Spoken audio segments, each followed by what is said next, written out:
Don't steal our son. Please, lads. Thrills. On XFM 104.9, I'm Ricky Gervais.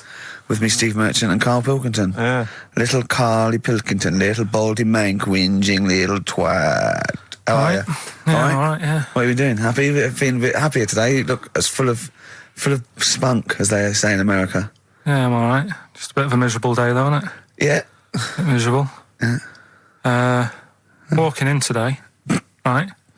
Do you know I walked through, like, the sort of the gay district of London and that? Right. You don't walk, you mince, don't you? I'm just walking through on the way to work, and I'm always interested in their little shops and stuff that they have, right? Loads of their little shops. There's no to be ashamed of. If you want to go in and buy something, go in and buy something. I'm just having a look at, looking in the windows and stuff. Little postcard just near the entrance. Yeah. That's meant to tease people in, to make people go, that sounds good, I'll nip in, right? Little postcard, free butt plugs with every sale. That's great. How did we get from 5p off milk to free butt plugs with every sale? Wow. What society come to? Well, it's because we're liberated, Rick. Yeah. You know, it's an open society. What did you buy to get them? You didn't buy... No, I didn't but what's the purpose? What, of the poster or of butt plugs? Butt plugs, because I really honestly You don't... shove them up your arse, don't you? Whoa, slow down, bum. Shove them up your bum. Yeah. But when? Is that just like when you're doing whatever, doing stuff around the house, or...? I think it's not to keep things out. Is it like you would use a plug in the sink to keep, the water in the sink? Oh, if you're not gay. Get that? Oh, yeah. No, I know what you mean, yeah. I don't know. No entry. What is it? I mean, I don't understand what that's for. I don't know. I assume it either feels good or are they... well, I've got to be careful here. Or are they sort of like breaking it in? Right, yeah. Do you know what I mean? Like it's like a shoehorn. Sure. or It's like when you stick paper in your shoes if they're a bit tight. Or those people who sort of like put little bits of wood in their lips, and then as soon they've got big plates in their lips. Yeah. Same as the butt plug. It means you can, you're ready for anything. I don't know, do I? Look at Carl's face. Well, if you know what butt plugs are used for, then why not get in touch? Ricky.Gervais at XFM.co.uk. What do you think? If there's any... I can't believe we're already on this subject. I know. It's 5+1 and we're I was going to say then, if there's any people who use butt plugs, and I was thinking that Karl would have said, well, they're not up yet. Yeah. Because they go out late. No, but what is it? We're award-winning people. We've written a TV not on show. radio though. Not on radio. We're rubbish on radio. I know, but we've got nothing to lose. But I always say to you, Steve, that I like educating people and that. Now, the way I see it is I didn't know what they were. Let's phone to go. Someone know about butt plugs. All right, we'll get. No, get them on. Get them on. Ask them. No, because they might say something dodgy. Oh. Yeah, whereas what have we just been doing? Just take a chance. Take a chance and tell them not to swear. Well, you tell them. Okay. Right, Steve. I haven't got my headphones on. Hello, who's that? Hold on. Who, sorry? Nicholas. Nicholas, hello, mate. You're not going to swear, are you? No, I'm not going to Keep it clean. Yeah. Keep them keen. What were you calling about? I'm phoning about your plugs. About, not my plugs, but sure, plugs in general. What, do you know much about them? No, Are you a plug user yourself? No, I'm just thinking if maybe you've got some gay friends and you're spending the night at their place, you might want to use one. Right. What, you mean experiment with them, or...? No, so you can make sure they're not going to do anything while you're asleep. Could I suggest, just lock the door? I mean, that is easier to me. Can I make a bigger suggestion? That's probably the most homophobic thing we've had said on the show today. Thanks very much for your call. Right, okay, good. Well, that's why we shouldn't put people on the line. Just, without checking first. I think Karl's made a good point. That's the calibre of listener we've got. God Gave Rock and Roll to You by Kiss on XFM 104.9. Ricky Gervais, Steve Merchant. I'm bloody glad he did, Steve. Thank you, I am.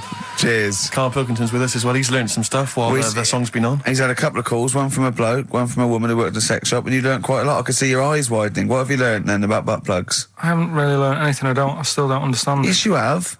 No, but the woman was just saying, it spices things up a bit. Yeah. Well, what do you need to do that for? The end result is always the same, I think. So why complicate it? Do you know what I mean? Are you with me though? These people who say, you know, they do stuff all night, it's like, what's the point? That's why I like short stories and that. Yeah. Oh, brilliant. So, Excellent. I wish people could see what he looks like when he's talking like it. Oh, in fact, he's in Heat next week, Steve. Right. Is it? Yeah, they've put a picture of him. They could do the grab off the DVD, and he's behind the scenes, and he's got his little picture in Heat, and he hates it, don't you? well, I'm a bit annoyed because I didn't want it in. Why are you worried? Just don't want people Knowing what you knowing look what I like. look like and that. Why? Were you on the DVD? Yeah, but It's to public domain. Anyone can take it off there and put it on the paper now. but that's extras on a DVD, and I'm just thinking not that many people. If they watch it, they won't take it in, stuff like that. What are you worried about then? Just I don't. There's like me brother and sister and stuff who I don't see anymore. If they know what I look like now, they might. What do you mean if they know what you look like now? They've just got to imagine little Karl Pilkington with no hair. No, I've changed quite a lot because I work hard, don't I? So I've aged quite badly. Right. And I'm just thinking if they You used to have the hair of a Chinaman, But didn't you? sorry, why is it a problem for your brother and sister to see you and to? because I don't see them anymore, do I? And they'll come out of the woodwork now. What? They're after your millions. No. So they're sitting at home, they're looking at Heat, and there goes Karl Pilkington. Oh, Karl's my brother. My brother. Oh, maybe I'll go and see him. I don't want the hassle. But they could find out where you are. What's the hassle then? It's just hassle of having friends and family and that. You mean this, don't you? Yeah, it's you know that I'm not into having But mates. if and either that. your brother or your sister came to your door, would you not welcome them in and give them a cup of tea? Do you know what? He bumped into his sister, right, after about 7 years in a car park somewhere, right? And she went, oh, I got a picture of my new kid. Do you want to see it? He went, not really. All kids look the same. And she went off in a huff. Unbelievable. Yeah, but that's the problem though, isn't it? She hadn't seen me for years and years. That's the way I am. I'm not like being rude or anything. I'm just says what comes in my head. Oh, don't give me that. Don't do that. I'm not rude. It's what comes in me head. That's a rubbish excuse. Not know rude. me, know my ways. Yeah. Right, am I wrong then? Let's look at it. Let's look at what I said. Hey, there's Nouts Obama's cakes. Know me, know my ways. Get out, you twiddle flunt. What is that? What sort of philosophy is that? Know me, I'm rude and take it, I'll leave I'm not it. being rude. You are being rude. What, saying that all babies look the same? It's your nephew. You didn't even bother to have a look. You could have been courteous and had a look at the picture. If it was a first, I'd say fair enough, but she's got loads of kids. Oh, fair enough.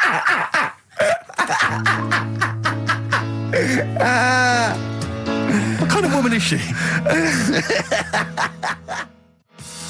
David Bowie, Lady Stardust from Ziggy Stardust and the Spiders from Mars. I went to see him Tuesday. I know you went to see him Wednesday, Steve. I mean, obviously I'm a mental fan, but I think objectively that was one of the best shows I've ever seen. Yeah, it was brilliant. He's got the best band in the world. He played all the hits. It was an amazing show. The sound was incredible. Do you know what I mean? Well, It's his just voice as well. I think people don't realise how incredible. incredible his voice is. It was absolutely Soulful is the word I'd use. brilliant. Yeah, it was absolutely brilliant. You don't care, do you, Karl? We don't care about this. You never really go to gigs, do you, Karl? The live music experience is not something you enjoy. Can be all right. Go on. I heard that someone else who went to the Bowie thing said that he sort of messed with the songs a bit, which would annoy me. No, he didn't. Not really. Hardly at all. He said when they did Life on Mars, instead of saying something about just the tune of it, he messed with it so it wasn't the same. That would annoy me. What would you do? Get up and leave? But I mean, we're not talking Bob Dylan or Sinatra. He ad-libbed a little bit, I suppose, and it's his song, but it was totally faithful. He was singing the songs. What do you mean? Well, it's just don't mess with stuff. It's like if you went to see Titanic and then the boat didn't have a crash, you'd go, what are they doing? It's like, oh, I fancy messing with it. Well, he That's what I didn't. mean, Well, don't mess with I'll tell you, he didn't mess with it. Relatively speaking, he did not mess with the songs. They were brilliant renditions. That would be a hell of a film, though, where Titanic gets to New York. Absolutely fine. Oh, Karl. But, you're amazing. It's because I work here, though, and there's a lot of gigs going on all the time, and then you get to a point when, you just go, get a bit fed up with that. Well, I mean, when was the last time you went to a live experience? well, Well, I've been to gigs, but the one that springs to mind probably is when I first sort of tried a gig out, and it wasn't a music one. It was Bottom. Do you know with Bottom the live thing with Rick Mail and Equanimity. Yeah, in Manchester. When was that? Years ago, because it was in Manchester in about, I don't know, 87, 88 or something, and I was set up for a blind date. Right, this a mate of mine sort of set me up to see this. What? girl. So you said let's go to Bottom? Well, I didn't tell her. I just said meet us at the Apollo. I bet she was over the moon, 8 wasn't she? o'clock, met her there. Said right. there you go. Romantic. Going to see some middle-aged men run round in pants. Brilliant. Well, it's good. It's one of them things that afterwards you've got something to talk about, haven't you, and stuff. Yeah. So And was it a good gig? Yeah, it was all right. Sort of bought some April fruits and that at the start of the night. Yeah. I think she liked that. And then we watched Bottom. Then afterwards had a bit of a chat. And then You didn't see her again, I take it? I would have done right because she was all right looking and everything. Yeah. But when we were chatting, she said she had a problem with a marrow What? and that. She what? She had a problem with a marrow. She had a problem with her marrow. Yeah. You mean her bone marrow? Yeah. Oh, I thought you meant she had one stuck of her fanny. No, just the... Thanks for that, Rick. That's an image I can't get out of my head. No, I wondered what. Oh, I see. A marrow. I thought you meant a marrow. Her marrow. And is that serious, that? I just was put off it because I thought... if you Well, I think it's more serious than the problem with a marrow. Yeah. I mean... with a marrow and that. It's an idea if you're bored with butt I plugs. love it. I love it. Everything he says is like someone from Kes. It was just that thing that... because, You didn't want to go out with a girl who might be ill in some way. well, yeah, I thought, what's the point in spending time with her, spending money on her and stuff, and then she's going to die on me? Oh! No, but seriously. God! No, but I'm just... see, this is what annoys me. You asked me to be honest, but I'm just saying, what's the point in me getting upset and stuff? No, but it's not the... It was the one thing he said, what's the point in spending money on her if she's going to die anyway? You've got to realise that's not a normal thing to say. No, but what's the point in getting to really like to know, knowing someone and thinking, oh, she's really nice, I want to spend my life with her. It's good that she told me when she did. Carl! What, during Bottom? This is the most amazing thing you've ever said. Steve, don't you understand what I'm saying? But no, because... what? Well, firstly, it's the assumption that she's going to drop dead and you're going to think, well, I just bought her some open fruits, I'm livid. I don't know what it means when you've got a problem with a marrow and that, but she looked pretty serious when she was talking about it. So I was like, oh... Christ almighty! I don't understand what's so bad about Play that. a record. I'll tell you. I'll explain to you during the break. Play a record. Libertines? Yeah. If you're morally objectionable, why not email ricky.gervais@xfm.co.uk. It's okay, he's an idiot. True. Modest Chambers, Kings of Leon on XFM 104.9. I'm Ricky Gervais with me, Steve Merchant and Karl Pilkington. Steve, Yes. I want to talk to you. I think it was, might have been Wednesday night. I was in the pub. Phone goes. Karl goes, you watching that thing about parasites? Right. I went, no, I'm out. He went, oh, fella with a maggot in his head. Fellow with a maggot in his head. Yeah. And they go, oh, no, he's pulling it out now. Oh, God. I said, well, I'll get it. I said, yeah, see you later. About 5 minutes later, I get a message on my phone. Beep, beep. I look at it. It just says, oh, no, there's a fella with his fish up his cock now. There's a fellow with a fish up his cock. Yeah. Right. Okay. Do you want to explain that, Karl? Is it one of those little ones that swim up if you're having a slash in the Amazon? Yeah. Yeah. That's weird, isn't it? But it was still like stuff like that. It started off with What does the fish do when it gets in there? just sits there. Why? Well, what else can it do? No, but why does it go up there? Don't know. I didn't listen to that bit. There's a bit. He started off with a fella who had a bit of meat and got a tapeworm inside him. Yeah. And he grew it for however long, and then it came out at the end. It was about 7 foot long. On purpose? Yeah, he did it on purpose. Yeah, for the program, right? I think yeah. Probably slimming, isn't it? Well, I was thinking that could I mean, you're a fan of Waller. Could he purposely have about 8 of them? What, Rick Waller? Yeah. It's a good idea. Because they were saying how they eat, a lot of stuff when they're in you. They just eat all Well, of it. they take enough so you don't die, and nor do they, yeah. But I mean, you've got to keep taking them out, haven't you? Because you'll still have the same weight, because it's got to go somewhere. So you'll have them in you. What you got to do is, like, let them eat your meal and then take them out. Do you think worm watchers will catch on? Yeah. So anyway, so that happened, right? And then, there was a woman with a maggot in her head. A woman with a maggot in her head? Yeah, she went on holiday, it got in there somehow. And Stowaway.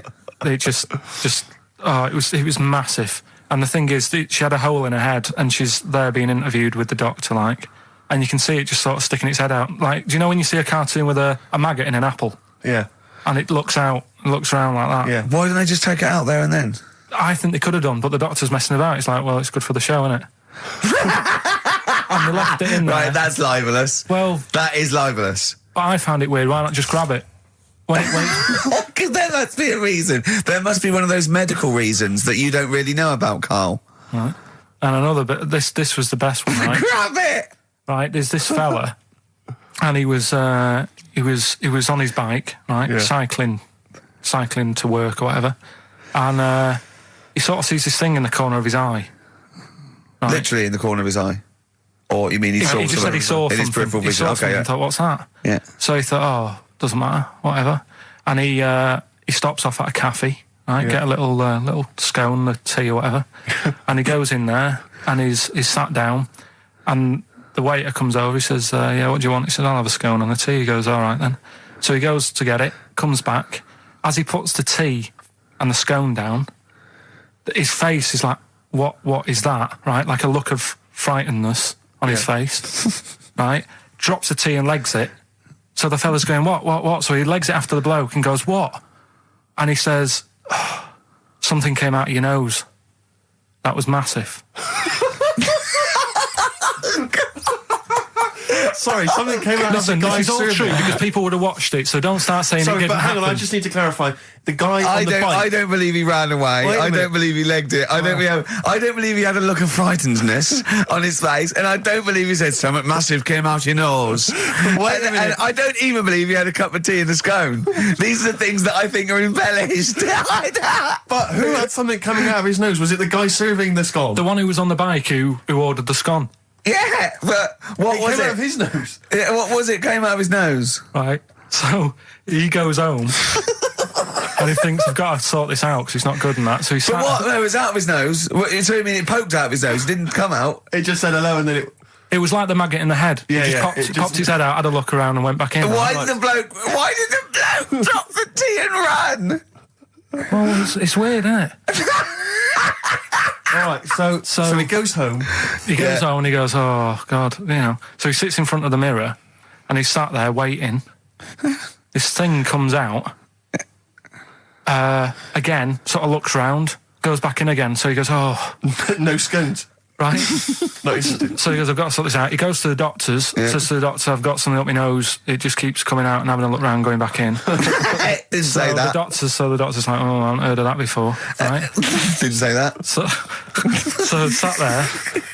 It does it again. The doctor looks, frightened again. Runs away. yeah. He, No, he he- didn't run away. Well, he's got a look of frightenedness on his face. he had a look of medical frightenedness. Yeah. He dropped his stethoscope and legged it. No, he said, I know what it was. So what? So you got a leech up your nose.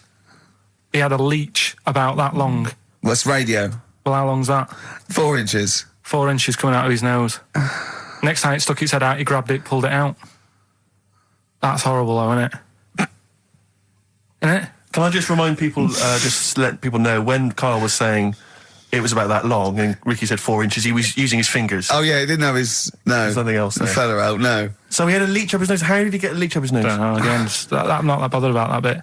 It's just all the footage and stuff. Oh, play a record. Brilliant programme. Yeah. It's just the same. He just sees that. He gets fast. He doesn't read on. His education is just sound bites and self-embellishment in his own head. Yeah. Well, It's funny, like 'cause people- he gets all his news from Ananova and he just reads the headline. Yeah. Wow. And he just doesn't bother reading it. But he considers that education. He Well- gets annoyed if you think that more So you information is don't useful. get going on that, 'cause Oh, we'll talk about that later. If you're going I'll to tell start you having what. a go. Right, okay. Okay, we're going to play a song now, and I'm going to tell London Karl's confusion over evolution. Right. Better you two? Oh, brilliant. Sweetest thing. 104.9 XFM, 104.9. U2, the sweetest thing on XFM. Ricky Gervais, Steve Merchant, Karl Pilkington. So, we're with Karl in the week. So, what can we do this week? I was saying, well, don't do Rockbusters, that's dead in the water. I hope the listening public agree with me. He's going, well, you know, why don't I teach stuff again? Remember what I taught you last week? I went, no, no idea. Were you joking? I went, no. And he went, Ivan the Terrible gouged out a fella's eyes. Yeah. He actually said Ivan the Terrible at the time. Yeah. So I can't remember. This was a man who had built something for Ivan the Terrible, and then but his idea of education is telling someone something that knows more about the subject than him, so they can correct him when he's telling them it. And so I said, well, I don't know. And he gets annoyed that me and you are dubious against monkeys who perform bank robberies. And he goes, but you believe in Newton. He doesn't know the difference. I was trying to explain the laws of the universe, right? It was going, what do we do? And so all I come up with, I thought somewhat interesting. You know when you tell a child maths, you say you've got 3 potatoes and you've got 4 potatoes. I have to do that with science to Karl. So I ended up saying, imagine you're in a shopping trolley with loads of house bricks. If you throw the house bricks out, you'll go the other way. He loved that. Right. Didn't you? Because I didn't know that would happen. And it's sort of useful to know. It sort of explained a bit to me and stuff. Yeah. Right? And that's why I like doing stuff every week. I think listeners go away going, well, I didn't know that. Do you know what I mean? Karl told me something there. They forget it instantly, just like we do. We're friends of yours and we forget it instantly. No, the annoying thing with you is, Steve, not so much, Ricky, at least he'll listen now and again, he'll just dismiss stuff straight away. I told you loads of stuff yesterday, I taught you loads of stuff. But Karl, what you consider education... hang on, what you consider education, I consider tittle-tattle. Well, it's not education. Do you know what I mean? You seem to think it's education. It's just kind of gossip, stories you've sort of half read. Right, all right. Example of yesterday. Goldfish have longer memories than people think they do. Yeah. You said no, it's rubbish. No, we didn't. We said, where'd you get that from? We said, information from? Yeah. There's not enough information there for it to be educational. Because what you've said is longer than you think. I don't know. Because that as a statement, it has no objectivity. Goldfish's memories are longer than some people think. That isn't a fact. Exactly. Because we don't know how long do people think a goldfish's memory is. Do you see what that isn't a fact? Whereas Newton's laws of physics and the universe are. Right. Yeah, but it was just a little thing. And I taught you more than that. I said about there's loads of Chinese people, if you put them in a line, you can't get to the end of it. I don't know what that means. I don't know what that means. There's loads of Chinese people. We know that, but what? If we put them in a line, we can't get to the end of it? We just say there's about 1 billion Chinese people in the world. But what really annoys me is, right, I read something on the internet the other day, because I'm always trying to learn stuff. Yeah, no, you are. I know you are. Right? Yeah. And you're having a go at me because you're saying, well, what does that mean? Yeah, there was a report on, I think it was Ananova or BBC News website. It said, the world may end in 32 million years. Right, first of all, it says may, it doesn't say it will. And 32 million, who's going to argue with that? And yet they're allowed to put that on a website. You're not having a go at them. No, but you didn't read on. There's more information. That wasn't meant to be a news flash to worry people. That was like, oh, scientists have discovered that possibility. That was just like. Yeah, but again, possibility. No, but Karl, yeah, but there's the 8 other paragraphs that you haven't read. You see, that'll have to give explanations as to why they think that might happen. So therefore, it becomes a news item. It becomes educational. It's not just the headline, the bullet point. The headline's just supposed to draw you into the story so you read on. That's not all the information. But then I was trying to come up with things to excite him, and I realised that I was opening a can of worms. I was trying to come up with facts for him. He was going, give me facts. So I said, oh, okay, why can't an owl, why does an owl have to turn its sort of head 180 degrees? And I said, it's because the eyes are so large, that's a huge focal point for its sight, that they can't move within the skull, right? And he went, well, why'd they do that? Why don't they just do it, give them normal eyes, and then not have to turn their head? I went, what do you mean? Why didn't they? He went, well, whoever did that. I went, well, it was evolution. He went, it's like giraffes. I read that giraffes grew their necks to eat food. So they didn't grow their necks to get the food. The ones that had upshots, lived longer, and so got the food and passed on their... He went, yeah, but why didn't they just give them wings? I went, why didn't who just give them wings? He got angry and went, whoever gave them the necks! his understanding of evolution made me fall on the floor. Who do you imagine is they? Because you don't believe in God, do you? So who is it you imagine is they? Well, whoever made us sorted us out. Who? I don't know, it just happens, doesn't it? Yeah, exactly. Well, Karl, there's no will to evolution. It's natural selection, I isn't still it? don't get it, though. We talked about an hour, didn't we? I know. Yeah, but to be don't fair, get it. I watched as Ricky tried to give you actually what was quite a concise and educated version of evolution. He tried to explain it to you, and I have never seen a person lose interest quicker. But I tried to use actual fact, then I tried to use metaphor and analogy, then I showed you some computer programs to show what biofeedback is and everything. I tried all these things, and Steve's right. You were looking out the window. Have you ever spoken, Karl, to someone who's got Alzheimer's disease? And you try to explain who you are, and they're listening, and then that's what you're like. It's extraordinary. But listen, seriously, I went home, I found this book, I found a couple of facts which I think are more up your street. Evolution, a little bit complicated, a little bit big. But this one, I think we may have mentioned it before, I think you'll like this. This is from a book of facts and trivia. The Egyptians trained baboons to wait on tables. That's interesting to you, isn't it? Yeah, that's pretty good. Yeah. Have you got any more there? I'll see if I can find Oh, he's it. interested. Yeah. Can get the staff. That did happen, You pay peanuts, definitely happened, you get yeah. monkeys. And then what did they go off and do after that? Well, it doesn't say. I love the fact that he thinks, right, okay, so in his mind, it's the other monkey going, it's 5:30, I'm off, you knew I was going early today, and they go off maybe dancing or something, or they come in late. No, I assumed what you meant there is that was their first career move. And Yeah, then they well, went they- on. It's like Yeah. actors waiting to be discovered. Play a record. Just one more before you play a record. Go on, then. You'll like this. Peter the Great. You ever heard of Peter the Great? No. Okay, well anyway, Peter the Great had his wife's lover executed. You'll love this, Karl. Right, so his wife had a lover, he had him executed, and he put his head into a jar of alcohol, and his wife had to keep it in her bedroom. Do you understand? That's every time every morning she'd wake up, and there was her lover's head in a Who jar. took his head off? He took his own head off. Play a record. Play a record. She had a lover, and never mind. Never mind. It couldn't be any more concise. Mad World on XFM. We just had a text, Rick, from Andrew Barnes. He says he watched the same documentary, it would appear, as Karl did in the week. And he says here, just to clarify, the leech nose man got it up there when drinking from a muddy stream. And he goes on, one can only imagine the frightenedness he experienced. Karl. Explain to him once more what happened with Peter the Great. All right, so we've got Peter the Great, Yeah. okay, and his wife had a lover. That's on the another side. man. Another man. Not Peter the Great. She was having an affair with someone else. Right. And Peter the Great, he found out about that. Okay? Yeah. So he sliced off this bloke's head. He killed him. He executed him. Right. Were you with me so far? The fella who Oh, she Jesus. she was seeing for a bit. Yeah, there's only two fellas involved. There's two here, people though. involved. One's Peter the Great, the other one's Right, not. right. The guy that's not Peter the Great... Derek the Terrible. Derek the Rubbish. Yeah. Right? He's having an affair with Peter the Great's missus. So Peter the Great slices off his head, puts it inside a jar of alcohol to preserve it, and puts it in his wife's bedroom. So every morning she wakes up, she sees her dead lover's head. You'd have thought he wouldn't have wanted to remember, wouldn't you? Oh. Best bury the head so she don't remember. Well, it was a reminder so as not to put it about. And did it work? Oh, I don't know. I love that. Again, that to me is an amazing thing to do. And you go, did it work? I mean, you've got quite an interesting mind, actually. I mean, you are, in some ways, really, really bright and intelligent. I love the way you think.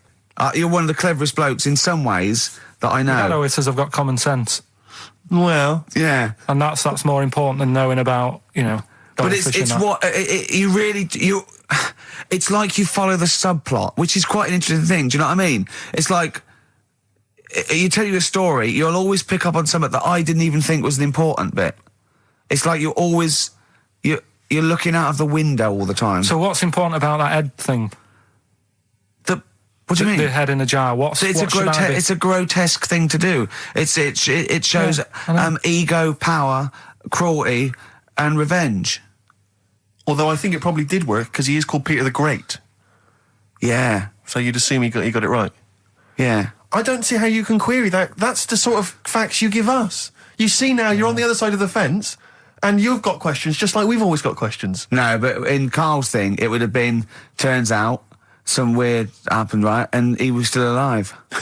And so she was still having sex with body. And his head was watching. Yeah. And Peter the Great didn't even know. See how he's perked up? I understand what you're saying. Now, I've learned some other stuff, so I'll see if I can, educate you a bit before 3. But I want to know, I'll tell you what education I want. I want to know what sort of things I can buy this weekend. Butt plugs? No. Have you got any adverts? Oh, yeah. XFM. It's My Life and No Doubt on XFM, their version of the Talk Love it. song. Love it. You've enjoyed that, Rip? Yeah, on XFM 104.9. Right, Karl. This is where he shines. This is what Karl gets Mondays off for. Yeah. Okay, Karl, what is it? You want to explain this? It's the bit when I'm in a film and sort of edit me into it, so I'm like an actor in a major film. Yeah. We've done Kes, we've done One Flew Over the Cuckoo's Nest, Shining, stuff like that. This week, it's A Few Good Men.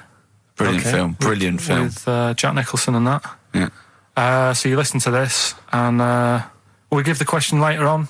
Probably. Let's give it after this. All right. Yeah, we'll give it after we've heard the clip. I haven't really got one sorted, but I'll think of one whilst it's on. So have a listen to this, take everything in, and then the question at the end. So it's a scene where it's the court case. Yeah. All right? All right. All rise. Call your witness. Yeah, he's just coming now. All right, Jack. Colonel. What? I'd appreciate if he would address me as Colonel or Sir. I believe I've earned it. Defense counsel will address the witness as Colonel or Sir. All right. All right, Colonel. Bit smart today with all the army stuff on. You ever served in an infantry unit, son? Nah. Brother did. He was in the army. He got kicked out though because he went for a packet of fags in a tank. Weird that, isn't it? No, it's not. It's tragic. I wouldn't say it's tragic. I'll show you something tragic. I always carry this book around with me. I always show it to people. It's got like the top 50 weird people in the world in it, right? It's all sorts of weird stuff in it. Look at this one here. It's a fella, right? He's got 2 heads. And the weird thing is, right, is the top 50 weird people in the world. He's at number 50, he's got 2 heads. Right? Makes you wonder what's going to be at number 1, doesn't it? Are these really the questions that I was called here to answer? No, but look at it. Imagine if you were his mate. You wouldn't get a word in edgeways, would you? If you maybe he didn't have any friends. Probably right, they say, don't they? They say 2's company, 3's a crowd, so... Please tell me that you have something more, Lieutenant. Yeah, I got loads more.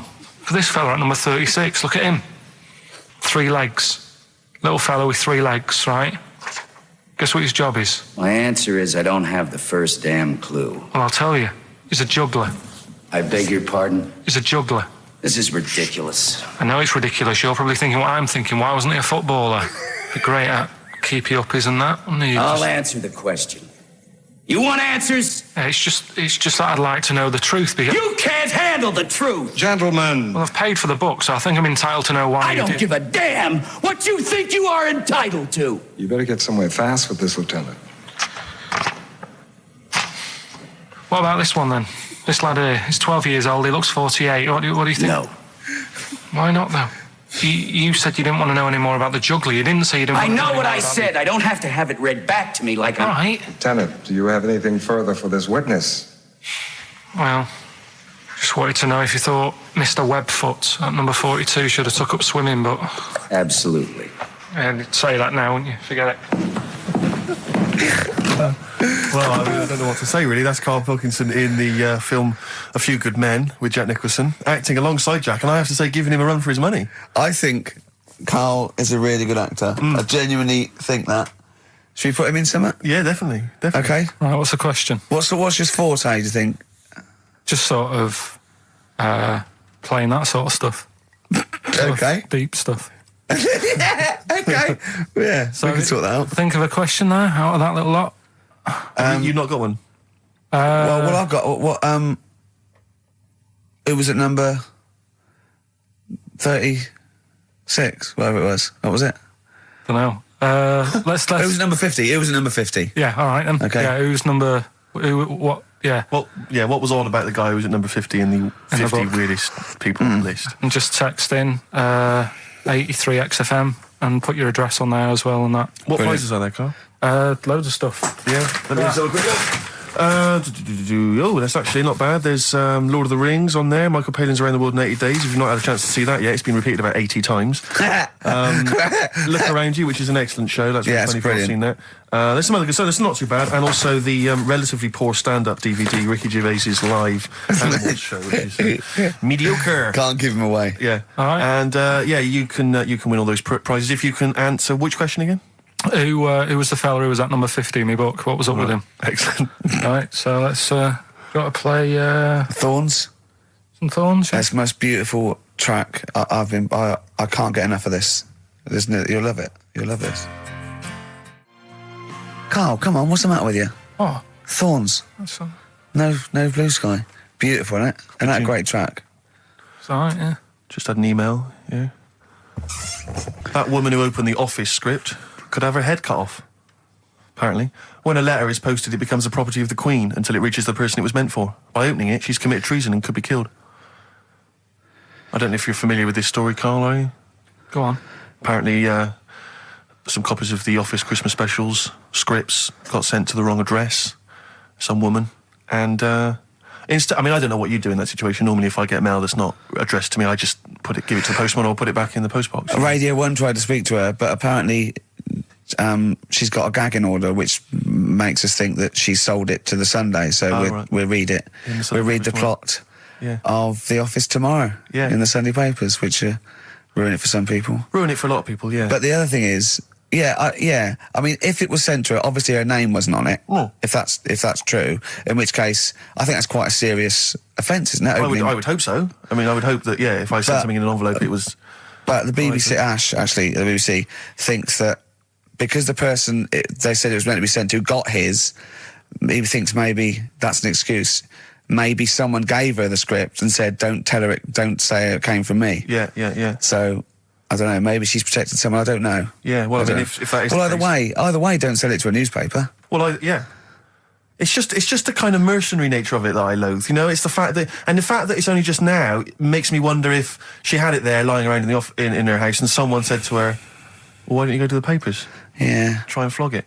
But I just don't think I don't think she's going to get a lot for it, because people are going to see it soon. It's not like it's the Hitler Diaries. Well, Do you know they're what not very well written. But I mean, I don't know. I tell you what I'm frustrated by. It's just the fact that it's like we've worked hard to give people some kind of pleasure for this Christmas, you know, because a lot of people are very depressed, Rick, very low at this time of year. They've not got what they wanted. But we're trying to cheer them up, give them a bit of happiness. Yeah, but I think she'll be happy if she gets a lot of money. True. I don't know. I think it's just tacky, really. It's like, well, I just say, if you're a fan of the show and you don't want to know what happens, then don't read the Sundays tomorrow, or at least avoid it when it says we tell you what happened. But the papers might not ruin it. The papers might go, we've got them, but we're not going to ruin it for people. That'd be a nice, ideal. Be a nice gesture. Ideal. But I don't know. All I can say is it's a good job that I send out the prizes. Because that Michael Palin Around the World in 80 Days will be going to the person who won it. Yeah. And if someone else receives it, they better not try and, do you know what I mean, keep it. It should go to the winner. Yeah, exactly. Right. That is a very good point. So, be warned. Don't open things that weren't addressed to you. Yeah. I did Pandora's that time, box. There's some sort of lesson there. Yeah. What happened? All the evils of the world, wasn't it? Pretty much. What? Yeah. Oh, don't try and explain brilliant. it to Karl. No, Pandora's box. Go on. Well, told not to open it, opened it, released all the evils that are in the world now. But did the person say if you open it, loads of evil will come out? It's not true. It's not true. It didn't really happen. It's not like evolution. It's not the truth. But you remember that? Yeah, you won't listen to some of my stuff, like goldfish and stuff. No, it's not that we don't listen to it. It's that you would pass off how all the evils in the world got here. Because on Ananova it would be, Pandora opens box. Actually, speaking of headlines. Oh, here we go. going on in Okay, the look. Imagine if Pilkington was on News at 10, okay? We should just explain, you cannot be bothered to read an entire news story. You get everything you need from a headline, don't you? Well, I think it's enough. I think if they did... Well, let's see if this is enough. Let's see if Trevor McDonald just read this on the News at 10, it'd be short and you get back to the football, whatever. Yeah, Here we go. And here is the News at 2:15 with Karl Pilkington. Bong. Man who walks backwards around lake falls in. Bong. Chinese woman eats dirt. Bong. Man lives in rubbish dump for 10 years. Brilliant. Bong. Czech family says they've got a rabbit with 3 knobs. Right? Right. Done. Sorry, can you just read a little bit more of the Czech family with 3 knobs? Just about a family. Not read it to yourself. Read it out on air. It's just about... He can't read it to himself. I told him to read it to himself. We still hear it. No, he was, because I could see his lips moving. Go on. Just this fella who had 3 rabbits. Right, just think of this is Trevor McDonald. Yeah. Okay, carry on, Karl. Okay, oh, here's the news. Right, good, brilliant. Go on. There's a fella, he's got 3 rabbits and that, and then he checks them out, right? Yeah. 2 of the rabbits have got 2 knobs each. Right. And he goes, that's a bit weird, isn't it? Sure. And they're throwing them around, sort of chucking, showing them around the family and stuff, saying, look at that, that's weird. Picks up the 3rd one, it's got 3. Yeah. So they ate the 2 with 2 because they thought they best keep the 3rd one because a little bit lucky in that. Yeah. It is lucky. 3 knobs there, yeah. Now here's the sports news, and that's how it would work. Yeah, okay, brilliant. Well, read about the Chinese woman who eats dirt. I'm interested in that. That's it. That is the story, then. What more do you need to know? It's Well, just I want to saying, know a little bit more. Can you just embellish it? 78-year-old Chinese woman. She says she's 78. Makes you wonder. Yeah. With my theory.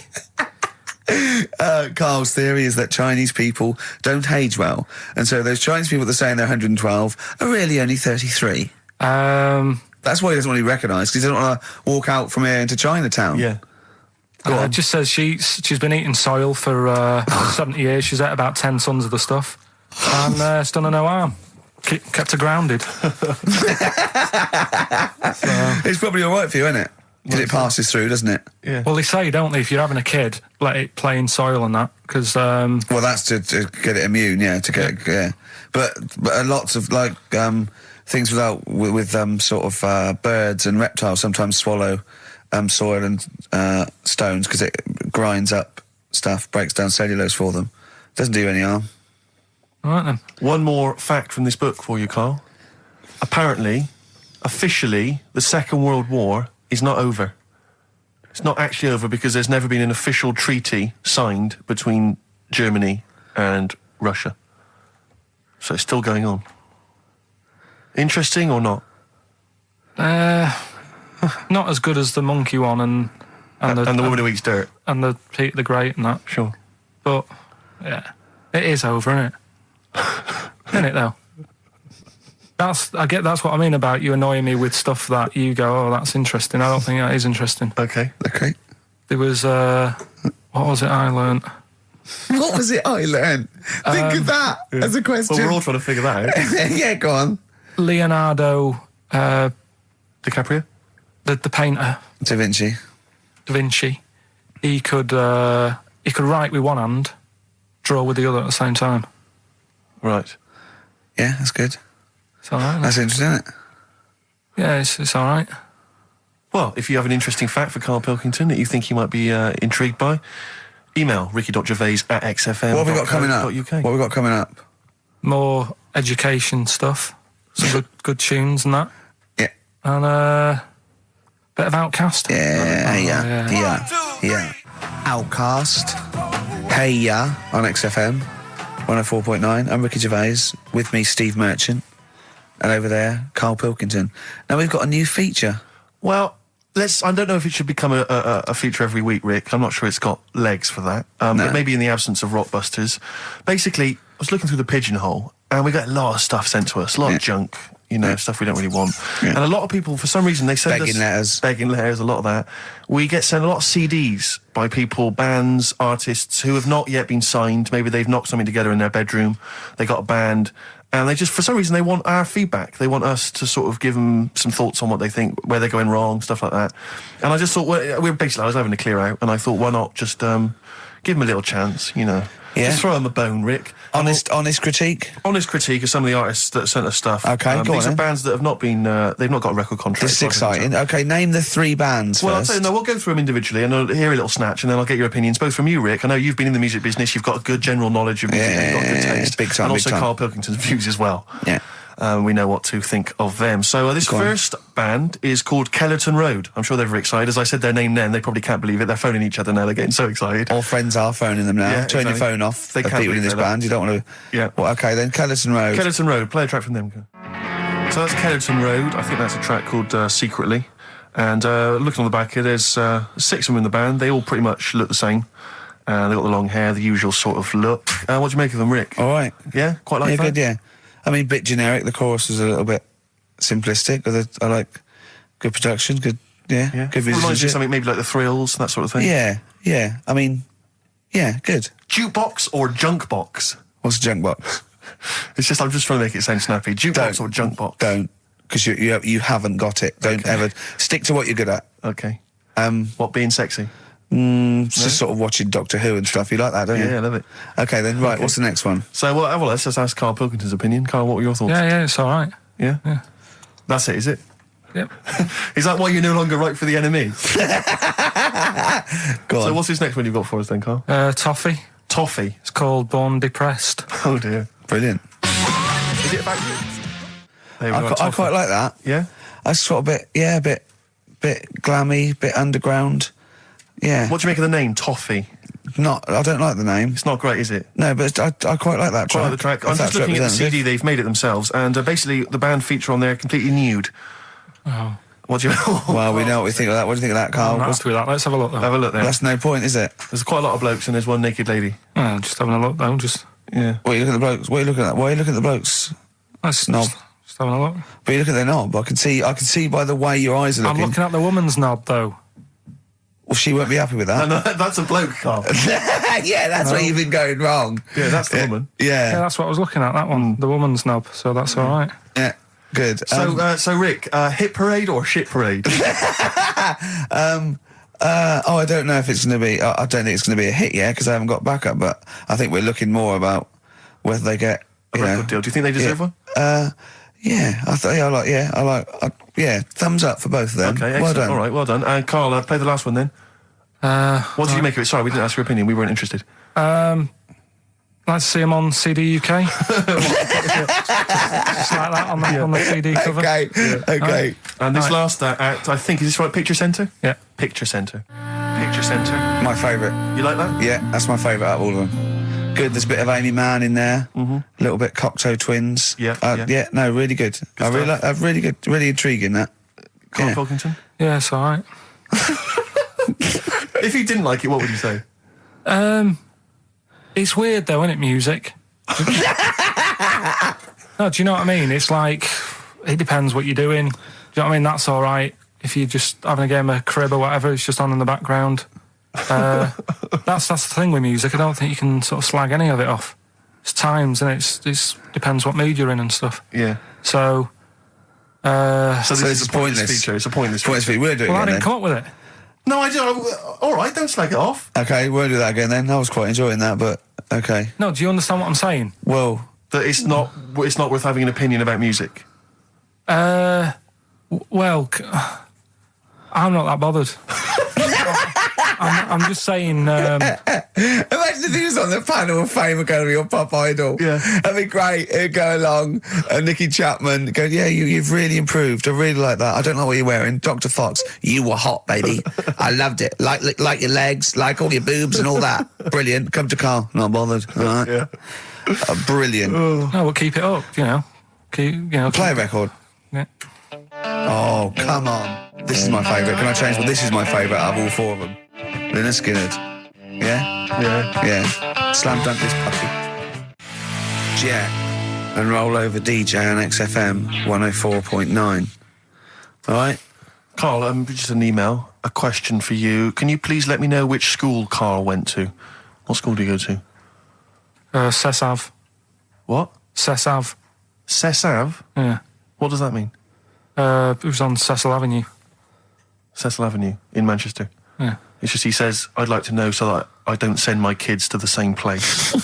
He also says, he says, P.S. Does Karl look like Gollum in Lord of the Rings? Yes. He does, doesn't he? Yeah, that's very good. Yeah, in fact, I was just putting a little bald wig on you, wasn't I? Like he needs one. Yeah.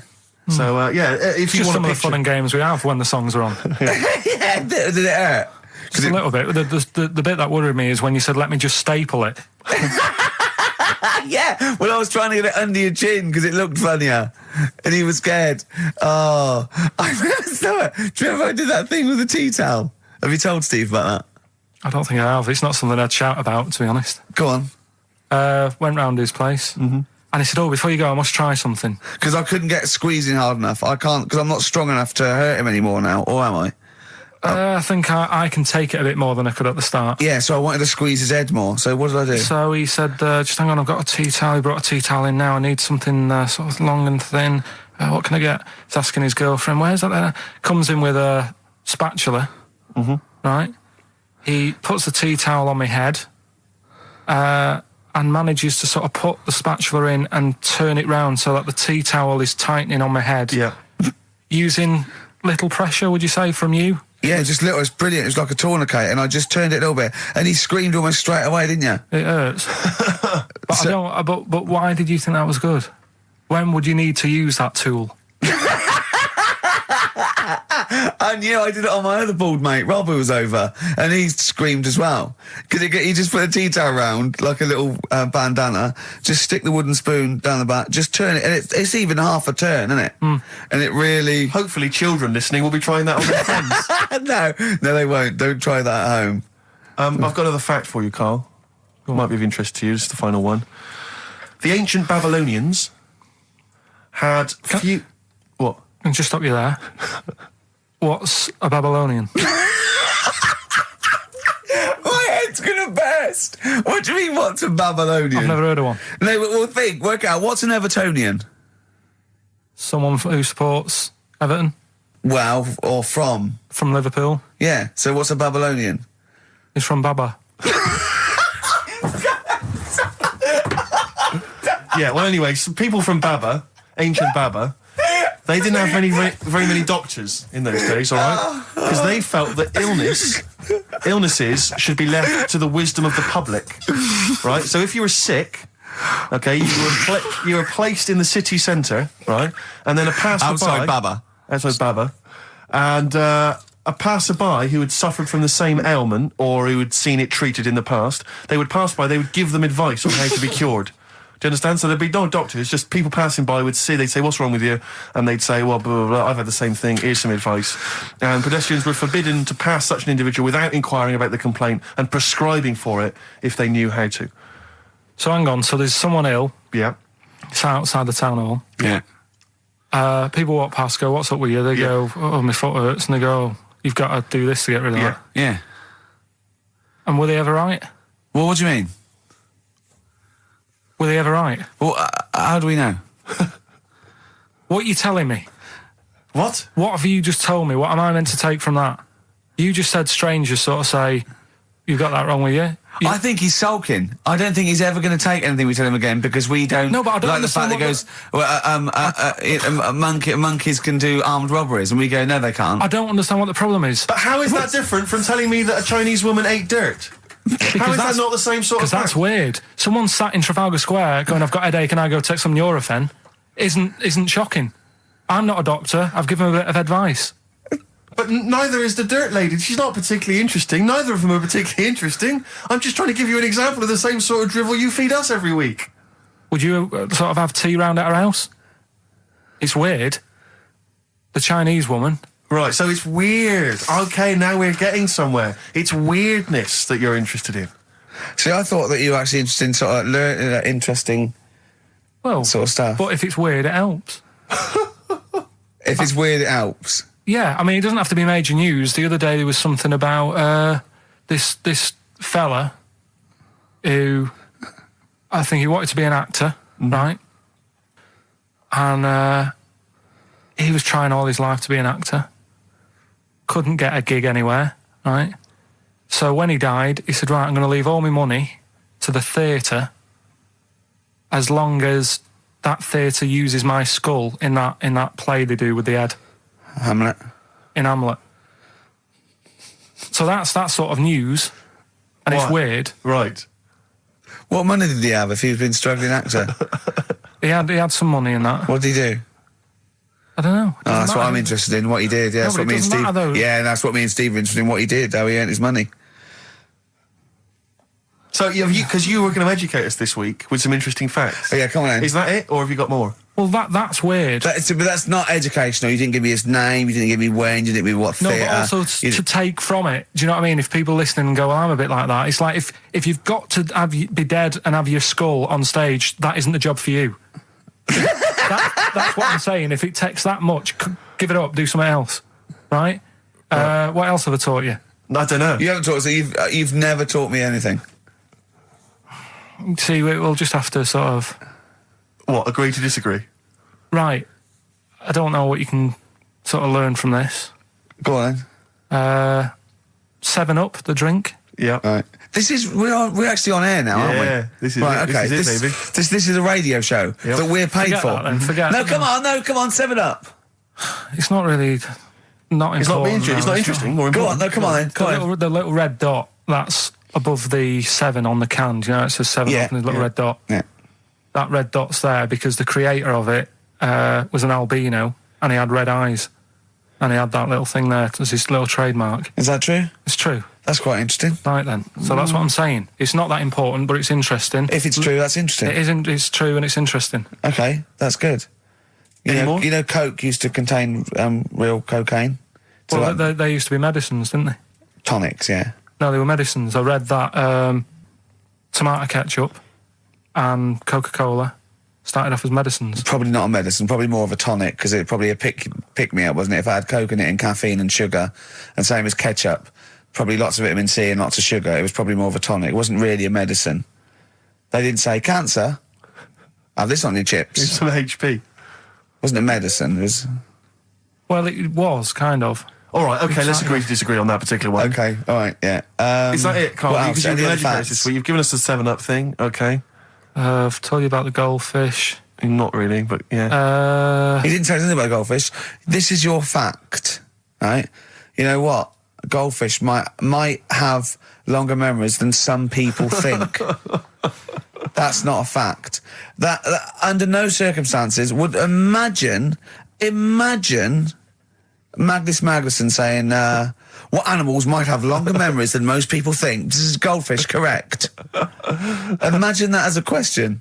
How is that a fact? If you ever have children, are you going to educate them with this kind of drivel? Is this how you're going to raise your kids? So their minds just pumped full of this That'd be my rubbish? job. I'd keep them interested with stuff like that. Right. Yeah. Suzanne does the proper stuff. Yeah. So you agree there is some proper stuff? Yeah, but I wouldn't make him do it. I'd just sort of leave the book there, and then if he read it, I'd go, that's good. That is. What book would you think? What, the 50th freakiest people ever to be born? Give him that to start with. What would you tell me your favourite was? The little fella who's playing the keyboard? That or the three-legged fella. Yeah, okay. So he's learnt that. That's the first day at school. What would you teach him the second day at school? I don't know, because Why do owls have to turn 180 degrees to look the other way? Because they've got big eyes. Yeah, and what's that mean? What do you mean? What's it mean? Can I just... I don't think you should have children. Well, Suzanne's always saying, she'd like to hear tiny feet running around the flat and stuff. Yeah. I just said, let's get a little midget cleaner. Right, haven't got long. You better give the winner. We got monkey news coming up. We haven't really got any monkey news. What do you mean? What do you mean? There's nothing going on, seriously. What do you mean? The last few weeks I've kept telling you. No, right. This really annoys me when you say there's nothing going on, because you call it monkey news, but it's not monkey news. You have stories, dubious stories. But shut up a minute. About it's always chimps, which annoys me. You call it monkey because they're apes, right? And it's often from the 18th century, so it's not news anyway. So don't tell me there's no monkey news what I'm this saying week. is, if there's monkey news worth doing, I'll know about it. And there isn't anything, so let's leave it. Right, okay, you are going to give me some monkey news, I'm telling you, you are going to give me some monkey news, or we're not leaving. Right, well, my mum sent me some. Right. I got a little letter from her doing the usual sort of stuff, telling me what she'd been up to and that. It was a little thing about somewhere in Lincolnshire or something. Right, good. To do a bit of monkey throwing. God, what do you mean? Because some fella got attacked by one once, and sort of to remember him, on this certain day, they go, oh, it was today, wasn't it? And that fella got attacked by a little monkey and that. And something about chucking monkeys about.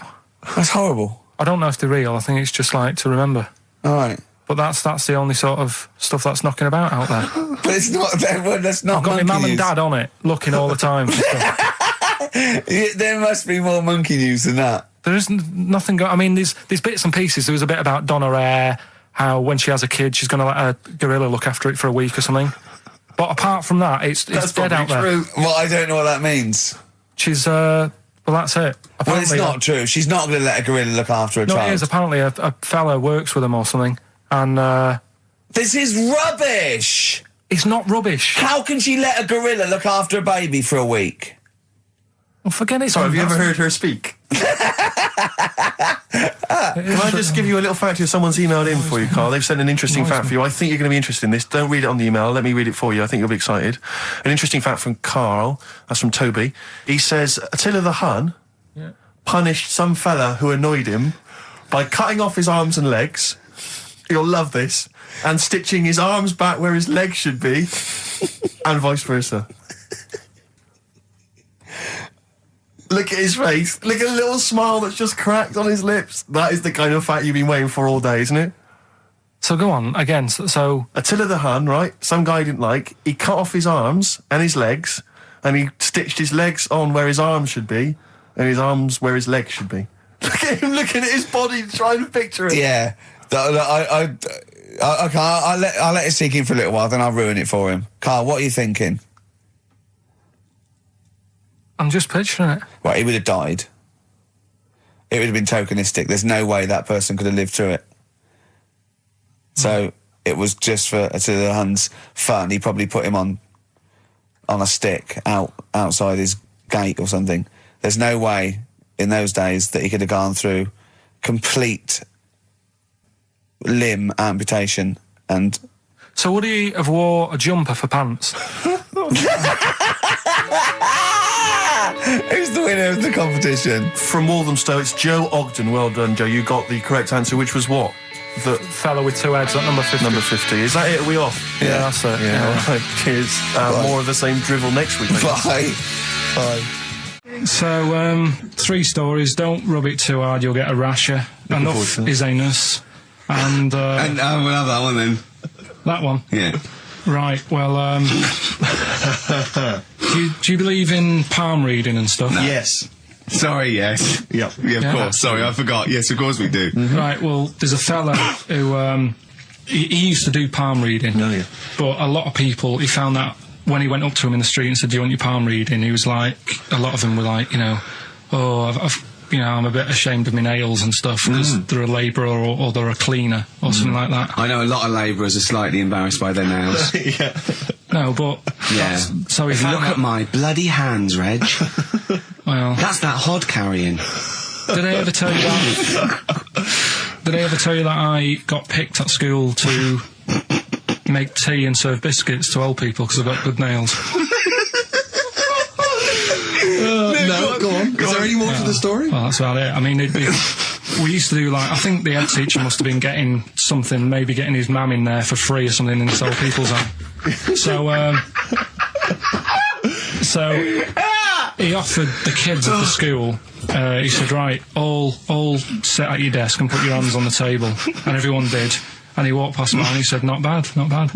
And he said, you've got the afternoon off. You can go and serve biscuits and tea to the old people. What did you say? I said, all right then. Was that? Yeah. Good afternoon. But anyway, what did he do? He just sort of walked around and went, you all right? Do you want bourbons or digest? I bet you get on with old people, wouldn't you? I'd love to see... Maybe especially the senile ones. Yeah, no, but I'd love to see you on VH1, just in a link. They just go, they've just played Robert Palmer, right? And it comes to you in a little park, and you just sit next to an old lady, go, all right? And you go, yeah, not too bad. You go, what do you think of London? Crap, innit? And she goes, yeah, it's awful, innit? And you just have a talk, and you go, right, well, she doesn't like it, in excess. That's what I'd like to see. I still think my idea is better. But so what are you going for then? Oh, you've picked one, haven't you? Yeah. So this fella. So there's palmists going around the streets. Yeah, he's going round and randomly trying to give palm readings. They're losing money, hand over fist. Yeah. Right. So they said he's what he's done. He's reading people's bottoms now. Sorry, whoa. You just, I didn't quite follow that. He was a palm reader, that wasn't making money, so now he's going up to people in the street and saying, can I see your arse? Basically, yeah. So from being a palmist to an arsonist? Well, they just, that's what he does. He said these same sort of lines and that you get on your hand, you get them on your bottom, and he can read them. Right. Yeah, he's not a pervert or anything, or making up as he goes along. No, that's it. That was that. So, sorry, if a man came up to you in the street and said, can I have a look at your arse? Can I read your arse? You'd drop your trousers, would you? No. If he went up to him and he said, "Oh, I'd rather you didn't, because I'm a labourer. I've got bad fingernails." No, that's why I've seen. That's what a lot of labourers, they're showing their cleavage. You think, but actually they're having their arse read. Absolutely. That's that's what it is. And then So is that the end of the story? Yeah. But then because... That's it. Educating Ricky is there's a bloke who reads arses. No, but you're a mentalist. What are you talking about? Educating Ricky, will we carry on? Yeah. Right, you've got left. Don't rub it too hard, you'll get a rasher. And will it like fellas or will it like women? Well, you said wool before. Yeah, will it. Go on then, I'll have wool it. Right, now this is similar to the one you were talking about before, right? They found out that scientists oh yeah have found out 17th century that like now 1 in 10 rams are gay. 1 in 10 rams are gay. Yeah. So that was like wool it. That's how I could get that in. They got a load of gay and straight rams. Right. They worked out which were which first. They said, right, that bunch there is a gay bunch. They looked better. They just had more pride in their appearance. And the other ones, the straight ones. And then they gave them to this scientist and said, right, go on, do what you got to do. And they took the brains out of all of them. Just to check. And they did tests on the brain, and it worked out that they've got something smaller in the brain. The gay ones have got something in the brain that makes it smaller. And they said, right, well, that's probably how it's going to work on males, on like males and females in like humans. So you took from this that gays have smaller brains than straight people? No, there's something in the brain. Right, go on. So if someone's saying, oh, I'm a gay, or they're not sure or whatever, they will now be able to find out. So you can go to the doctor and to find out if you're straight or gay. Is there any gay in my brain? Let's have a look. Do. You've got a little bit of a gay in you, yes. A little bit of gay in there. Yes, you've got the, you've got a little bent cell there. Well, that's why they did it, anyway. I don't understand how they could differentiate which was straight and which were gay to begin with, before they then gave it to the scientist. Wasn't that what the scientists figured out? How could they tell? There's one theory that it's genetically determined. There is one. There is a theory that's genetically determined, but I don't think it's as easy as pulling a sheep's brain apart and finding a little pink sort of like blob in there and going, right, we've taken the guy out and now he's going to go and shag some ewes. I don't think it's that straightforward. Although homosexuality does occur at a similar sort of rate in animals, I think. Yeah. Yeah. So you knew that, didn't you? So that's that one. I mean, I just like the idea of the farmer figuring out which is straight and gay. Well, that one's wearing quite a camp-looking neckerchief. So I'm thinking maybe he's gay. Is that? Yeah. I love the fact they can. That one's a big fan of Sophie Ellis-Bextor. Yeah. They put on ABBA and see which ones dance. Exactly. That's how they. Which one? Yeah. Put on like Barbara Streisand and see which ones sing along. It is rubbish. What did I find? Did you just say that is rubbish? No. Then here's a good one. Go on then. Right, in Dubai, this woman went to Dubai for a holiday, and she was over there, and apparently in the markets they sell lizards. Oh, go on. Right, just like for people to buy. So she buys one, not knowing that you're not really meant to take him out of the country. Sure. Puts it in a bag. Yeah. As you do. What have you? And then she gets to the airport when she's going home. She's thinking, I can't really leave it in my bag. Yeah. So she puts it on her head. On her head? Wears it as a hat. She wore the lizard as a hat? Yeah. People on the plane were just like, yeah, everything's fine. You know, they're doing the cross checks and that. Yeah. Have you got your seatbelt on? Yeah. There's a woman great. there with a lizard hat. Everything's going well. She gets off the plane at Manchester Airport. Lizard sticks its tongue out. Yeah. The air hostess says, "What are you doing with that?" She goes, I've had it. Lizard said, "I just found her in Dubai." They said, "I've had this with me all journey," and they said, "Well, you shouldn't have done," and they took it off her. Yeah, I think that is true, actually. Yeah. Yeah. So what about that? Yeah, good, yeah. That educated me. Right, what, any more? Well, what's that taught you? That's taught you, you know, be careful when smuggling lizards Yeah. back as some kind of hat. Yeah, just say, lizard, keep your tongue in, you twat. Not at the customs officer. Yeah. Last one. Yeah. Don't rub it too hard, you'll get a rash out. It's been a mess today, hasn't it? What do you mean it's been a mess? It's been a mess. What has? This. What? The show? Yeah. How has it been any worse? It's just all over the place. There's no sort of, it's not tight like it normally is. And she'll be going away with this, thinking that's what the show would be like. She listens on to the MTV. show. She knows it's a shambles every week. Go on. Well, don't rub it too hard, you'll get a rasher. Yeah. Do you know the saying, ham it up? Yeah, go on, yeah. Right, well, do you know what it means? Well, it means to overact. Right. Well, years ago, with actors in musicals and stuff, they'd, the actors used to look pretty ill on the stage because they didn't have proper makeup and that. Right. Right. So what they used to do, to make themselves look Rub their face in pigs? well, they got bacon, rubbed it on the face, and it made the face a bit sticky because of all the, like, you know, the pig fat and bit of lard and stuff like that. And then they'd go and get some bricks. Bricks. Yeah, house bricks. Rub them together, make some sort of red dust from the brick, and then put the dust on the face. And the fat and the lard and that would make the dust stick to the face. And they'd look well under the lights. And that's where they're They'd saying... smell great as well.